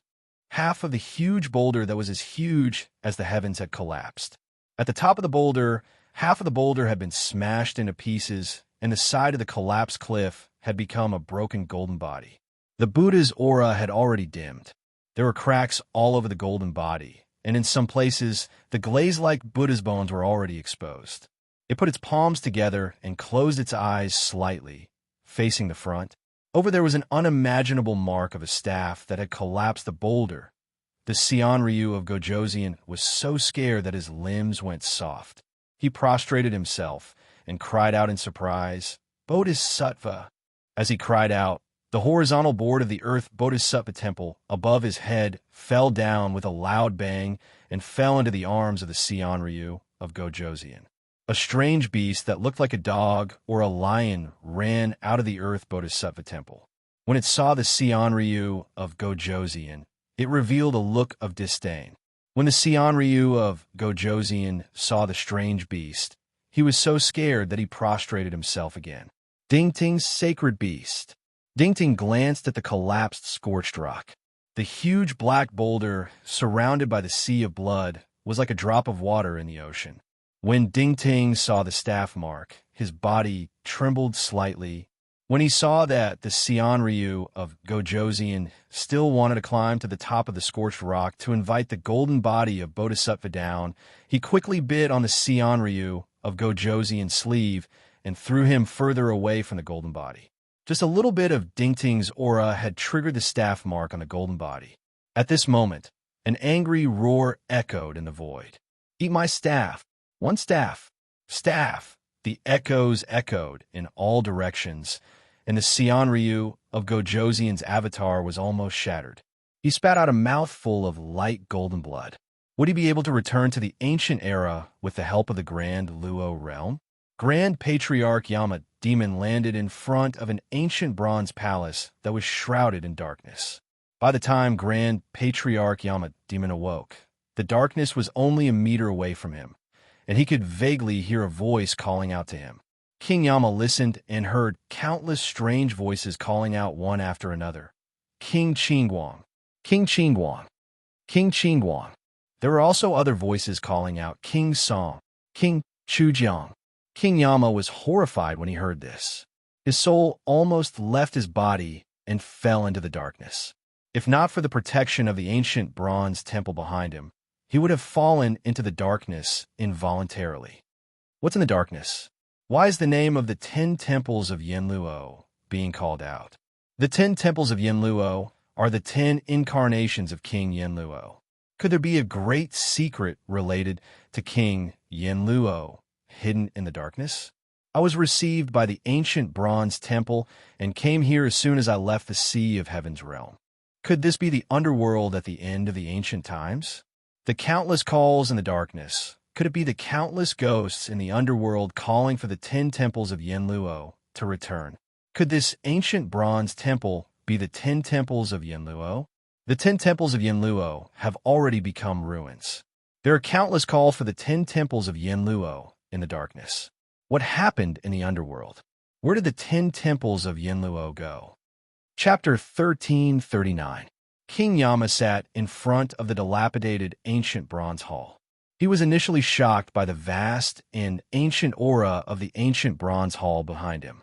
When he came to his senses and guarded his mind, he realized that there were 9 other ancient halls like the one behind him.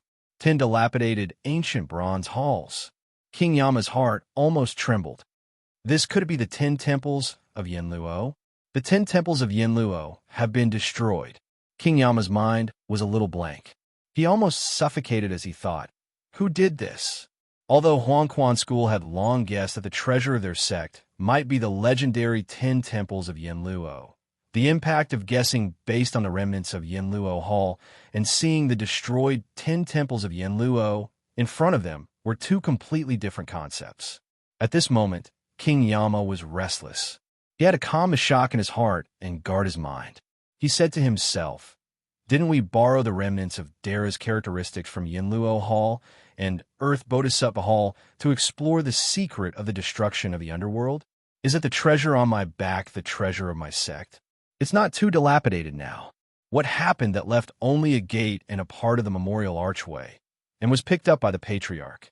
The 10 temples of Yinluo were severely damaged, and the Earth Bodhisattva Hall only has the horizontal board of Earth Bodhisattva Hall, who destroyed the underworld and destroyed the 10 temples under King Yinluo and Ksitigarbha Bodhisattva's dojo in hell, the Earth Bodhisattva Hall, into ruins.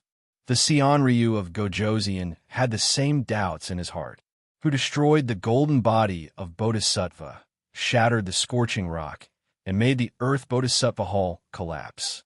The Xianryu of Gojoseon had already realized that he was currently at the bottom of the ocean, the fertile scorching cliff, which was the location of hell. From here, one could enter hell and enter the great scorching hell. However, at this time, the great scorching hell at the bottom of the fertile scorching cliff had already been extinguished. The Xianryu of Gojoseon sat cross-legged in front of the Ksitigarbha temple. He could no longer feel the heat of hell. Dingting was crouching at the entrance of the Ksitigarbha Bodhisattva, staring in awe at the golden body of Ksitigarbha Bodhisattva that was standing on top of the scorched rock. The voice coming out of its mouth sounded like a human voice. The Xianryu of Gojoseon could vaguely make out the words, "The victorious fighting Buddha." Victorious fighting Buddha? The Xianryu of Gojoseon shuddered. The one who destroyed the Earth Bodhisattva temple and killed the Bodhisattva was actually the victorious fighting Buddha?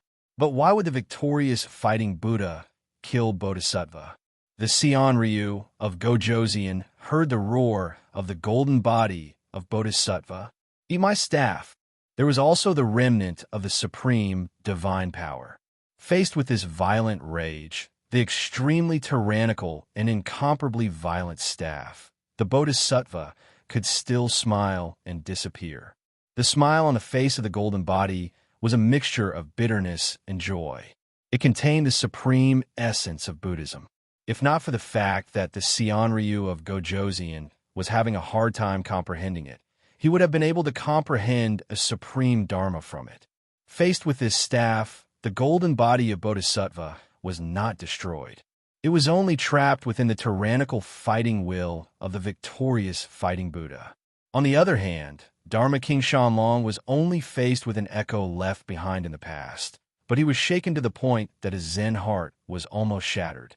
He was intimidated by that tyrannical fighting spirit, and his mind was shaken by it, leaving behind an indescribable shadow. Dingting looked at the Xianryu of Gojoseon, who had yet to walk out from the shadow of the roar. A look of disdain and impatience appeared on its lion-like face.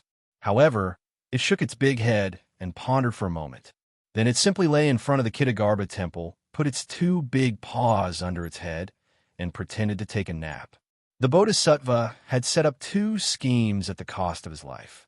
The first was to ask the sky fiend down master, who had a great affinity with Buddhism, to give the Buddhism a Nirmanakya to achieve the great affinity of the victorious fighting Buddha. It would be best if they could earn this sky fiend down master. In this way, not only would the Buddhism not suffer any losses in the netherworld, but they would also gain a lot. It would be worthwhile for Ksitigarbha Bodhisattva to enter the netherworld 8 or 10 times. The second was to leave a foreshadowing for Ksitigarbha Bodhisattva's Taoist site of the Netherworld hierarch. In the future, if the Netherworld was fated to prosper, the inheritance of the Kitagarbha Temple would be an opportunity. Dingting was the Bodhisattva's last and most reliable support in the Netherworld. He guarded the Kitagarbha Temple obediently so that he would not be entangled by the detestable divine tiger and be chased out of the Netherworld. That would ruin the Bodhisattva's plan.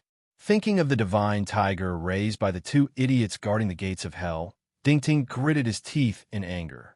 King Yama began to comprehend the supreme Tao of King Yinluo's demonic body from the 10 broken ancient bronze halls.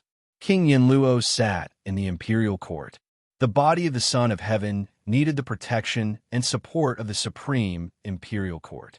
Therefore, the 10 halls of Yinluo also contained some supreme Tao. King Yama supplemented the divine powers and great Taos that the Taoists of the Huangquan school had comprehended from the treasures of the sect from the broken ancient bronze halls. He first started with the ancient bronze hall behind him. Gradually, he built a similar ancient bronze hall in his own fruit of Tao. The moment the ancient bronze hall was formed, King Yama suddenly comprehended the great Taos contained in the ancient bronze halls. To become King Yinluo, one must first establish the imperial court of the Netherworld.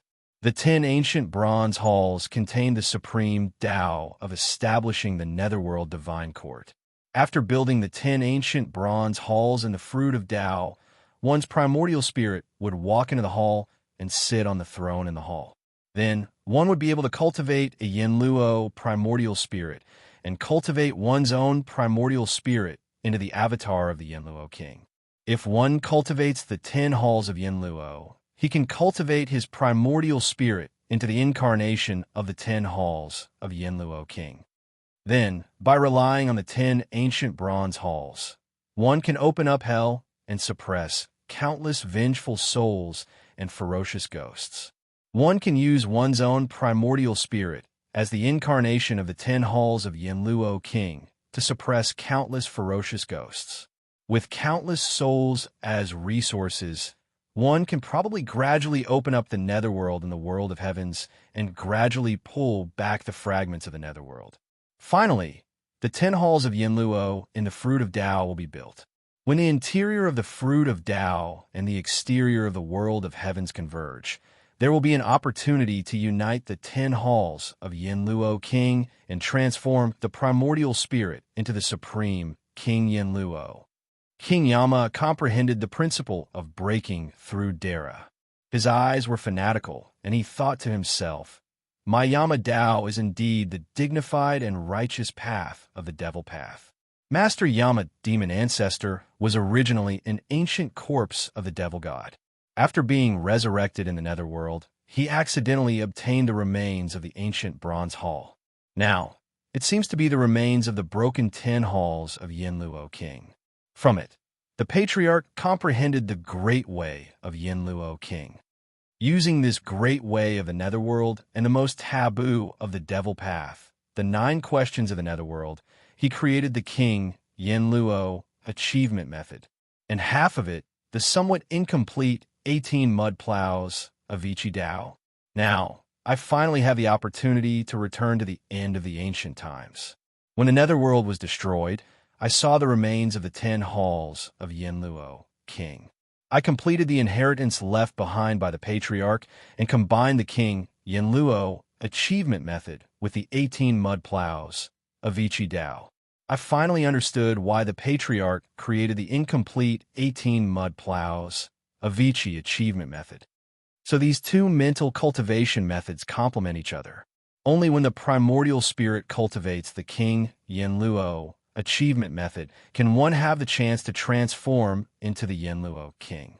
And the reason why the Yinluo primordial spirit that I cultivated in Huangquan school has a blurry appearance and the emperor's robe and crown are unstable is because it lacks the other half, which is the inheritance of the 18 mud plows of Vici achievement method. It should be because the 18 mud plows of Vici achievement method is incomplete. In our sect, there is no one who cultivates the 18 mud plows of Vici achievement method and becomes a Taoist lord. I don't know that only when the 18 levels of hell are cultivated and the Yinluo primordial spirit is in charge of hell can it be accomplished. The emperor's robe and crown are clear, and the primordial spirit's appearance is the same as the physical body, showing its own face. Now, I not only completed the 18 mud plows, Avicii achievement method, but also used the remains of the 10 temples of Yinluo to cultivate Yinluo Hall in the Dao Fruit interior realm. Yinluo Hall suppresses hell and is the main hall of the netherworld, which is the imperial court of the netherworld. Yinluo primordial spirit enters the imperial court of the netherworld and sits on the throne. Naturally, it will transform into the Yinluo king, and Yinluo primordial spirit will transform into Yin Jun primordial spirit. Finally, 10 primordial spirits of Yin Jun will be cultivated, and they will combine into King Yinluo. At this point, the Yinluo method and the 10 temples method are complementary, and there is no longer any obstacle to the Great Way to Dara. King Yama's heart was at ease, and he smiled in relief. Great lucky chance. This is the opportunity that the founding masters of my Huangquan school have been searching for. The 10 temples of Yinluo are not the diabolism method, but the divine right of the netherworld, the great way of heaven and earth, and the great way of reincarnation.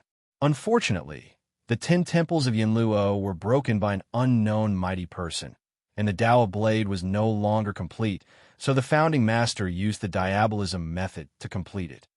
Our diabolism has a deep accumulation in the great way of the netherworld and the great way of reincarnation, so we can easily complete the great way of Yinluo and turn King Yinluo into the son of diabolism and establish the lineage of Yama. The founding master used the forbidden method of the 9 questions of the netherworld to complete the great way of reincarnation of the 10 temples of Yinluo. With the essence of Avicii's Hell Dao, he completed King Yinluo's method of ruling hell. King Yinluo operated the great way of reincarnation, and our diabolism also has the principle of controlling the great way of reincarnation and the netherworld. Combining the two, we created the diabolism of Yinluo. How is it impossible? My Yama Dao, in a nutshell, is to establish the netherworld. With the principles of the diabolism, we re-established the 10 temples of Yinluo.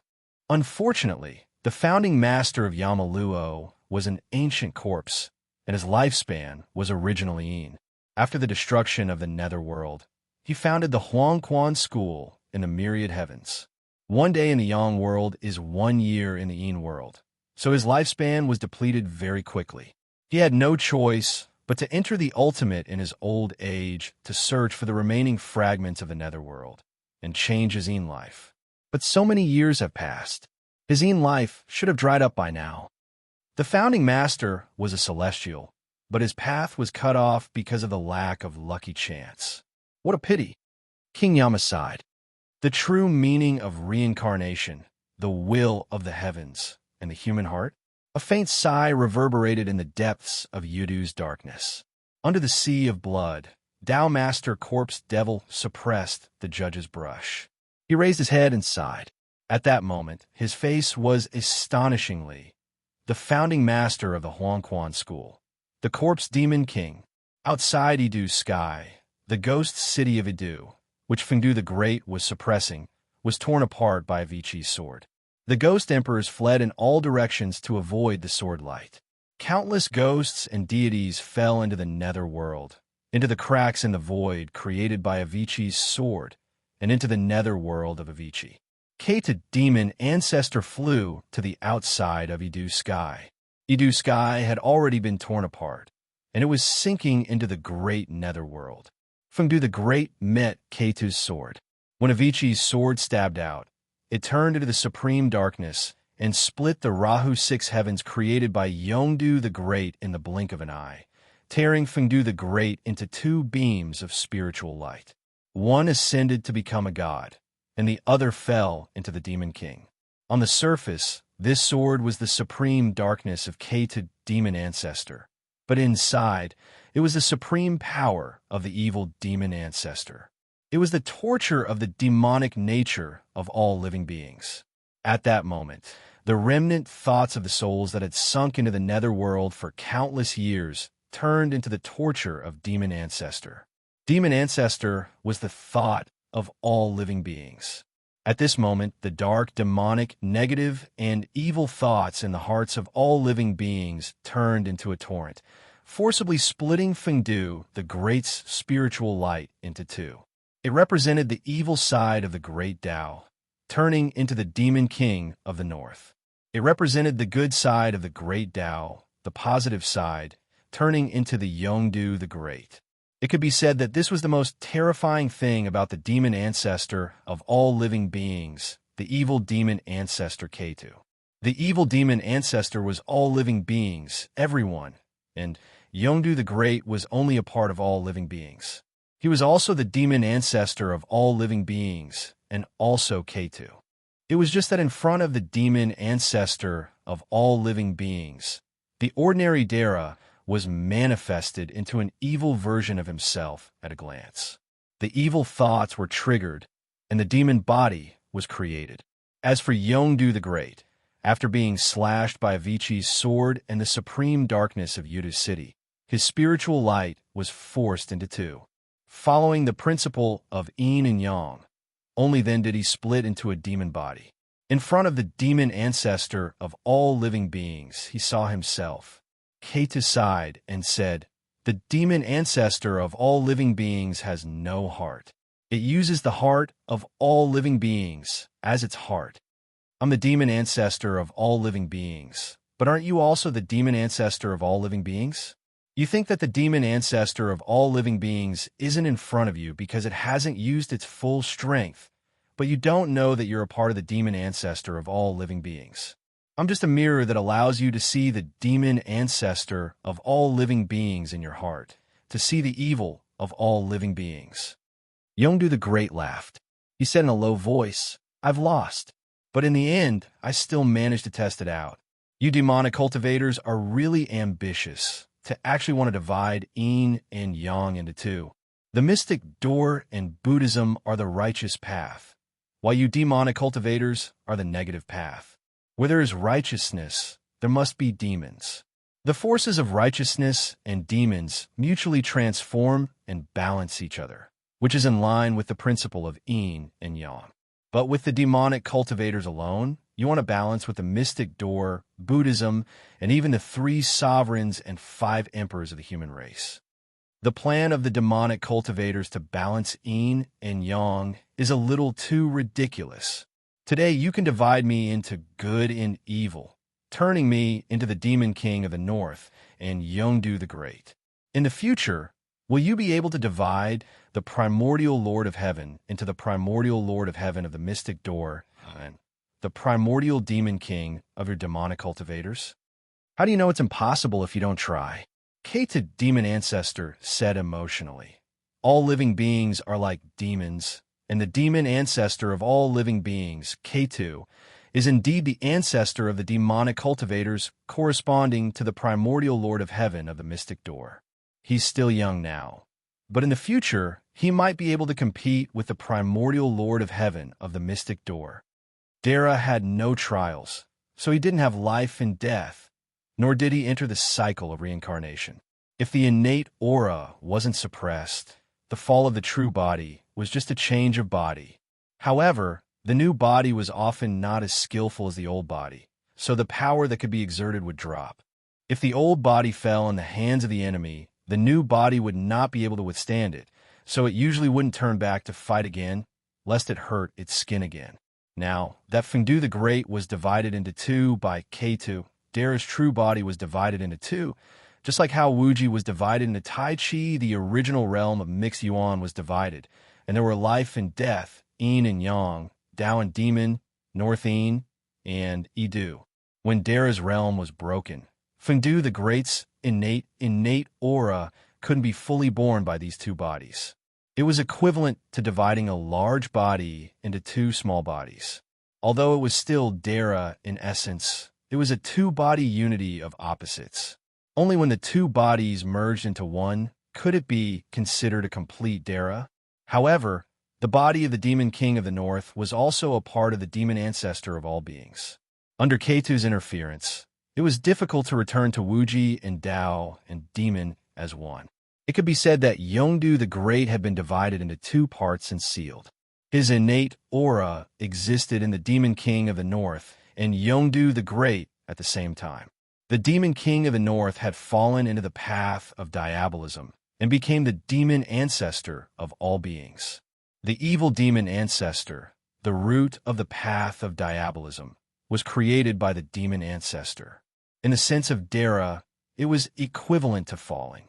Yongdu the Great could only seek for an opportunity in the future to harmonize the two consciousnesses, eliminate the interference of the demon ancestor of all beings, and reunite the demon king of the north and Edu into one again. Only then could he restore his old appearance, eliminate the interference, and return to the body of Dara. Chapter 1340. On fertile scorched cliff, the Sion Ryu of Gojoseon sat in front of the Ksitigarbha Bodhisattva temple. His hands formed the same sweet dew seal as the broken golden body. He borrowed the remnant of the Ksitigarbha Bodhisattva temple to establish a connection with the golden body of Ksitigarbha Bodhisattva on fertile scorched cliff. The golden body sat down and formed the sweet dew seal with its hands, revealing a mysterious truth. Calm and unmoving like the earth, silent and deep like a secret, the Sion Ryu of Gojoseon chanted the Sumeru Bodhisattva Sutra to comprehend the supreme Zen of the golden body of Bodhisattva. To him, being able to see the golden body of Bodhisattva was equivalent to Bodhisattva personally imparting his teachings. Over the past few days, the Sion Ryu of Gojoseon had been carefully visualizing the golden body, afraid that his will would alarm the shocking battle intent near the golden body of Ksitigarbha Bodhisattva. Because of this, there were only traces of mysterious concepts, as if he had been enlightened. It made Dharma King Shanlong feel that there was no part of his body that was not radiating light. Golden lotuses appeared on his body and circled around him, transforming into endless Buddhist light. He borrowed a strand of the endless Buddhist power from the golden body to strengthen himself. In a few days, his mana increased rapidly. The golden lotuses bloomed on the body of the Sion Ryu of Gojoseon and fell to the ground. When a golden lotus fell, it opened up a foot of pure land. Not long after, the land around the Ksitigarbha temple was turned into pure land. The Ksitigarbha temple sat in the center of the pure land.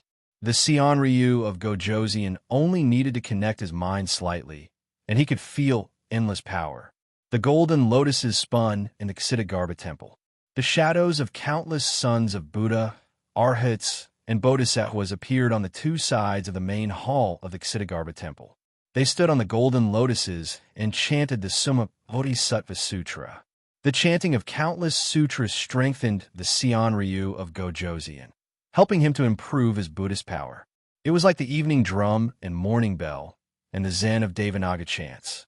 The Sion Ryu of Gojoseon's mind was filled with the chanting of sutras. He immediately felt a sense of enlightenment. He collected the countless golden lotuses and turned them into a lotus platform to protect his body. He had cultivated the lotus body protection great divine art. Facing the golden body of Bodhisattva, Dharma King Shanlong sat on the lotus platform and was illuminated by the Buddha's light from the lotus platform. Suddenly, he was moved. The golden body of Bodhisattva suddenly turned into a boundless land, and every inch of the land was covered with Buddha's light. Enduring and motionless, deep in thought, there were countless ghosts that lived under the earth. Illuminated by the Buddha's light, they were suddenly freed and transformed into celestial beings and celestial maidens. They danced joyfully on the earth, and all of them chanted the Sumeru scripture. This scripture slowly flowed out from Dharmaraja Shanlong's sea of consciousness. Every word and sentence emitted an immeasurable amount of light. It combined with the Buddha's light outside of his body and transformed into a Rui golden banner that stood beside him. Just as the Sion Ryu of Gojoseon was about to add another stream of energy, Another stream of energy condensed the nine-ringed monk's staff. An extremely powerful army came from afar. The billowing blood chi shot up into the sky. Ordinary ghosts and gods would have their souls shattered when they were hit by the blood chi from tens of thousands of miles away. Even their een spirits would be in trouble. Even immortals riding on clouds would not be able to pass through the blood chi. They could only avoid the clouds. The Ryu of Gojoseon exclaimed in his heart, "What a powerful soldier!" Even the few most famous Tao soldiers of the heavenly era are far inferior to this. Which demon god's personal soldier is this? He could only retract the Buddhist light and obediently wait in front of the Ksitigarbha Hall. Although he had the protection of the Ksitigarbha Hall and the Bodhisattva's golden body not far away, there were many tyrannical and mighty people in the ancient times. The Dara was not as extinct as it was in the future. Now that the underworld had gone through a great change, the Ryu of Gojoseon came from the future and the situation was unclear. It was better for him to know his place. Fuang was not greedy. He only needed to erase the fighting spirit that was suppressing the Bodhisattva's golden body and invite the golden body back into the Ksitigarbha Hall. Then, he could return to the future. When the time comes, with the Bodhisattva's golden body suppressing the Bodhisattva's golden body, his Ksitigarbha Hall would definitely prosper. There would be a path to the Western Paradise. The Ryu of Gojoseon raised his head and looked in the direction of the blood chi.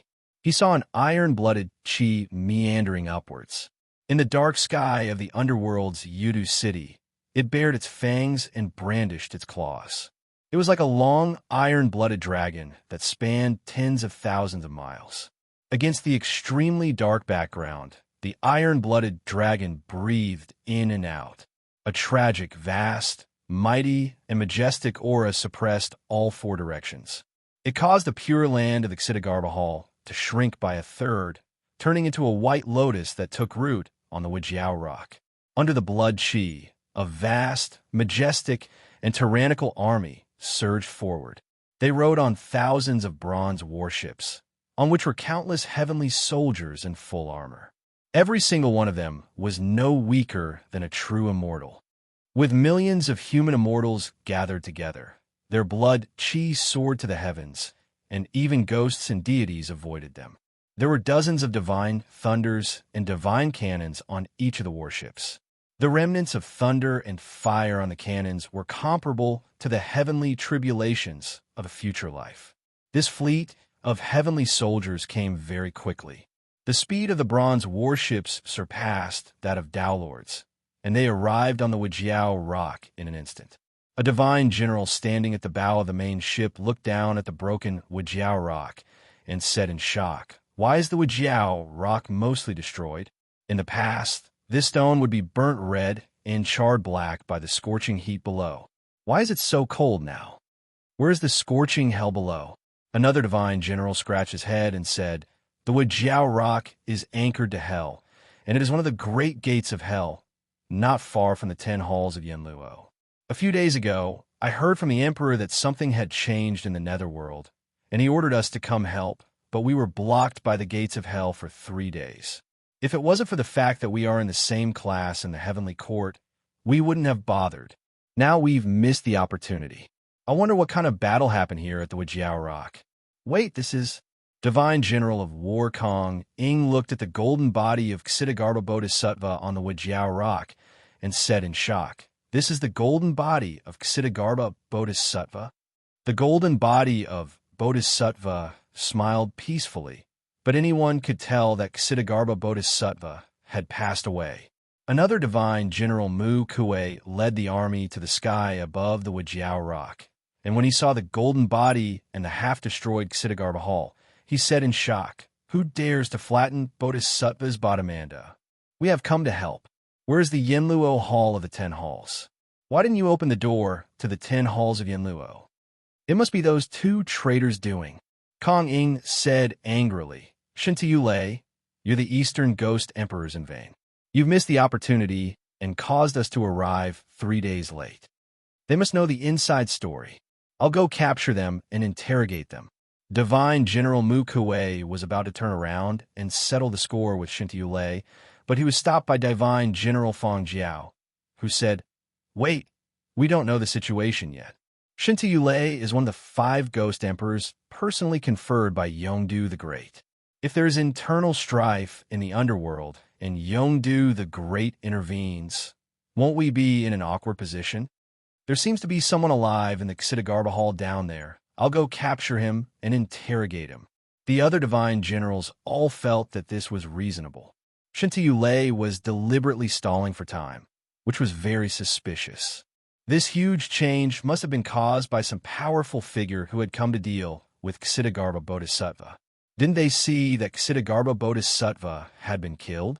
If they didn't know what to do, they might offend some powerful figure of the heavenly court, and in the future, they would be in trouble. This matter was related to the power struggle of the heavenly court, and it was related to which side they chose, so they had to be cautious. They would rather make a futile trip than be careless and stand on the wrong side. Divine General Fang Jiao landed in front of the Xidagarba Hall with a group of soldiers and asked the Xian Ryu of Gojoseon, "You are Xidagarba Bodhisattva's Arhat. Let me ask you, what happened to this Xidagarba Bodhisattva, and who killed Xidagarba Bodhisattva?" The Xian Ryu of Gojoseon hurriedly got up.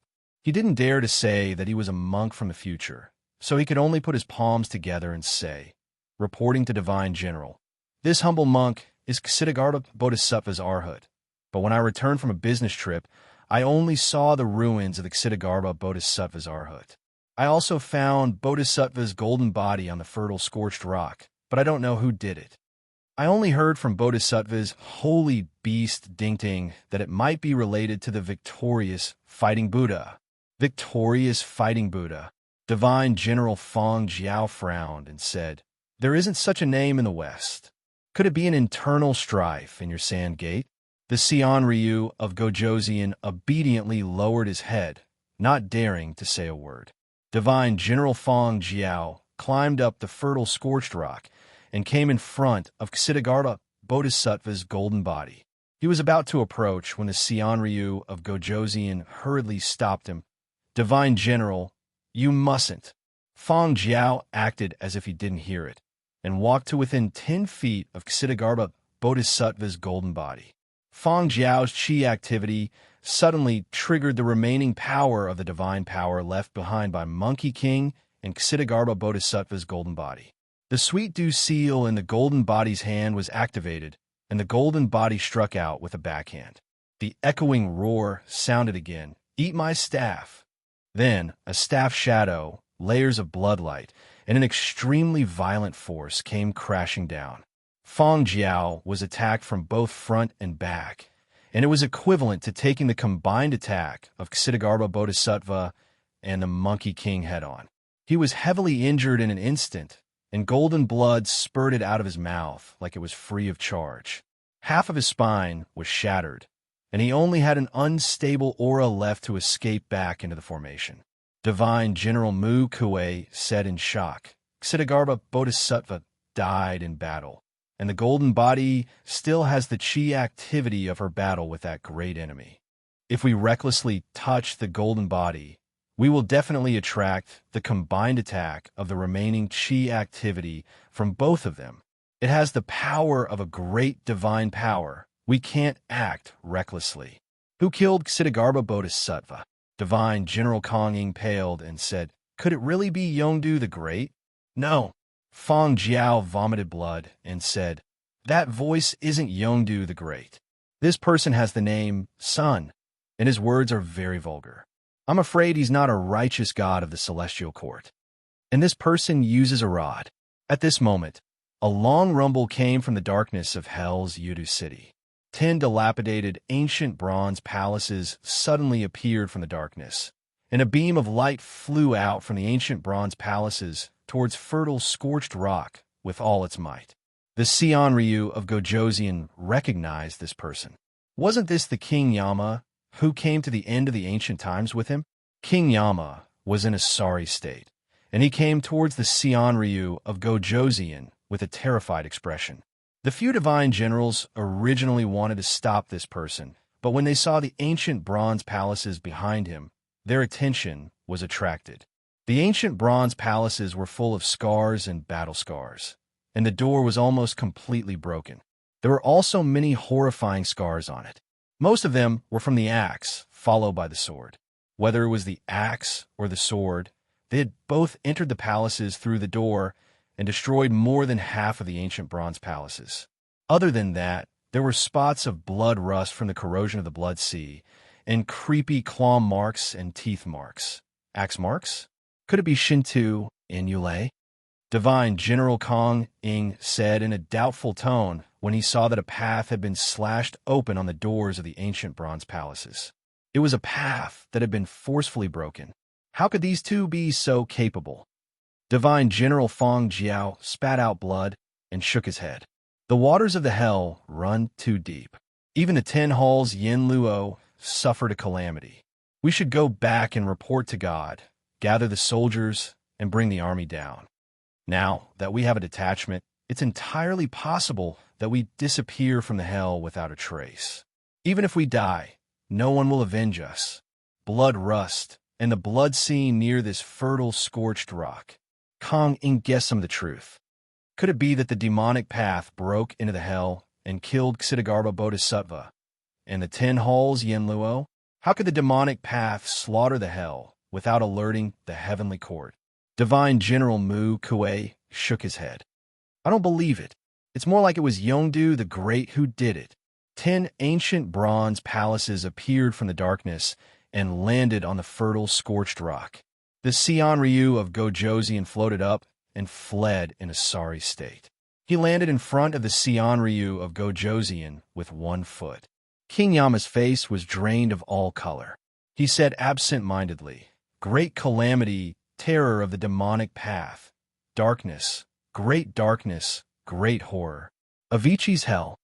The Xian Ryu of Gojoseon hurriedly used his protective Buddhist light to calm King Yama down, but it also removed the terrifying shadow that enveloped King Yama. After King Yama came to his senses, he immediately ran without another word. He spat out a blood light and used a secret technique similar to heavenly demon disintegration to escape. At this moment, a glint flashed through Divine General Kong Ying's eyes as he intercepted King Yama's bloodlight. At this moment, King Yama cried out in terror. Behind him, a thick shadow appeared where the 10 ancient bronze palaces were. As the darkness faded away, a terrifying, ferocious, and sinister aura of death, slaughter, and blood passed through the suppression of the 10 palaces of Yenluo and pressed down on all the cultivators, divine generals, and even the heavenly soldiers. It intimidated everyone, and even the bloody smoke that stretched for thousands of miles was suppressed and somewhat stagnated. The divine generals stared blankly at the shadow like wooden statues. He emerged from the darkness, wearing a crown and an emperor's robe that was worshipped by tens of thousands of ghosts. He had an indescribable majesty, a square face, big ears, and a solemn expression on his face. Every time he lifted a hand or a foot, he was surrounded by countless divine auras. Most importantly, all the divine generals knew him. Ghost Emperor Zhou Qi, why have you come after this man? Divine General Kong Ing couldn't help but ask. This man was none other than Dara's lord, the central Ghost Emperor Zhou Qi. The ruler of Mount Powdu, the central Ghost Emperor was the leader of the 5 Ghost Emperors, a ghost god second only to Yongdu the Great.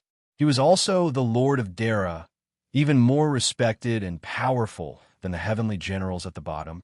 Among the 36 heavenly generals, although there was a powerful Dara like Zhao Gongming, most of them were only the weakest divine generals in Dara.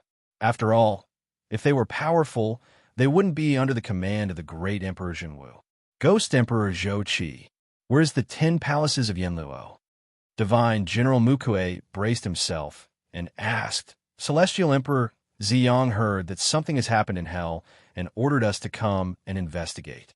If the Ghost Emperor has any instructions, we will be able to answer to the Celestial Emperor. Ghost Emperor Zhou Qi said nothing, but his face was livid and he emitted an awe-inspiring aura.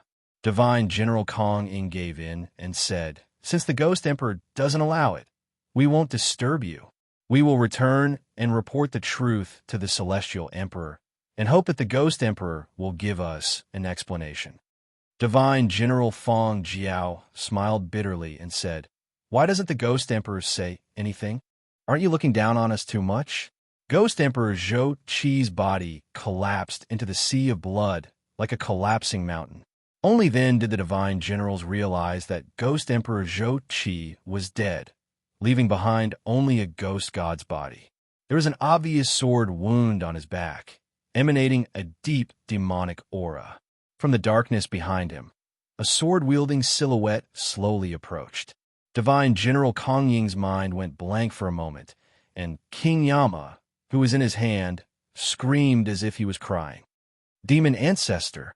Demon Ancestor!" Xian Ryu of Gojoseon was so shocked that he didn't even know when he had unfolded his palms. His face trembled as he pointed at the Heaven's army. The army of heaven was silent like a dead man as they watched with suffocation as Ghost Emperor Zhou Qi's body collapsed. Ghost Emperor Zhou Qi was already dead, but his divine body had forced him to take a few steps and bring the 10 temples of Yanluo here. The Ghost Emperor is dead. A heavenly soldier said in a daze, still recovering from the unknown shock. Dara is dead. Xian Ryu of Gojoseon's mind was also blank as he said in a trembling voice, "Didn't they say that Dara is free from calamities and tribulations and is equivalent to the fruit of Buddha? Even Buddha can die." "That's right. Even Ksiddhagarbha Bodhisattva can die, let alone a Buddha." The divine generals focused their attention on the sword-wielding silhouette in the darkness behind them, and they trembled uncontrollably. Just by sensing slightly, they could sense the great terror, destruction, and slaughter that the silhouette carried with it, a shocking sharpness and an aura that made even the innate, inextinguishable aura tremble. It was an eternal darkness and a terrible, evil aura. It was an astonishing evil that seemed to have poured out all the malice and evil of hell, bringing with it the distortion and madness of countless souls. Run! Awed by the aura, the elite heavenly soldiers drove their bronze warships and sped toward the gates of hell. The heavenly gods who raised their war banners were so terrified that they even toppled the banners in their hands. Countless heavenly soldiers threw away their helmets and armors, turned their ships around, and even a few divine generals drove their bronze warships and fled in panic. They saw the corpses of Zhao Wenhe, the Ghost Emperor of the West, Reverend Wang, Du Ziren, the Ghost Emperor of the South, Zhang Heng, Yang Yun, and another Ghost Emperor of the Central, Jikong. All these corpses of Dara were lying in Idu Heaven. Idu Heaven was already broken and torn apart, with countless corpses of deities and devils lying in the city, while the silhouette stood in the middle of the city, bringing the entire broken Idu Heaven with him as he descended from the darkness. At this time, no one doubted Yongdu the Great anymore, because Yongdu the Great had been pierced by a sword and died in front of the gates of Idu Heaven. Facing the direction of the crowd, the darkness was behind Yongdu the Great, and countless demon kings and evil beings gathered to form an army and followed behind him. Among them was a powerful demon king named Bane. The two words Idu were removed from the broken Idu Heaven and were changed to Bane City. The sword-wielding silhouette's sword was a Vici hell, his body was boundless darkness, and Idu Heaven sank into the darkness of his body. Countless demon kings and evil beings danced wildly in the city, and the demon king of the north led the demons and was the leader of the demonic Tao. In these boundless darkness, countless demon kings and innumerable evil beings were all part of that silhouette. He was darkness. He was evil. He was the ultimate terror. He was Kato.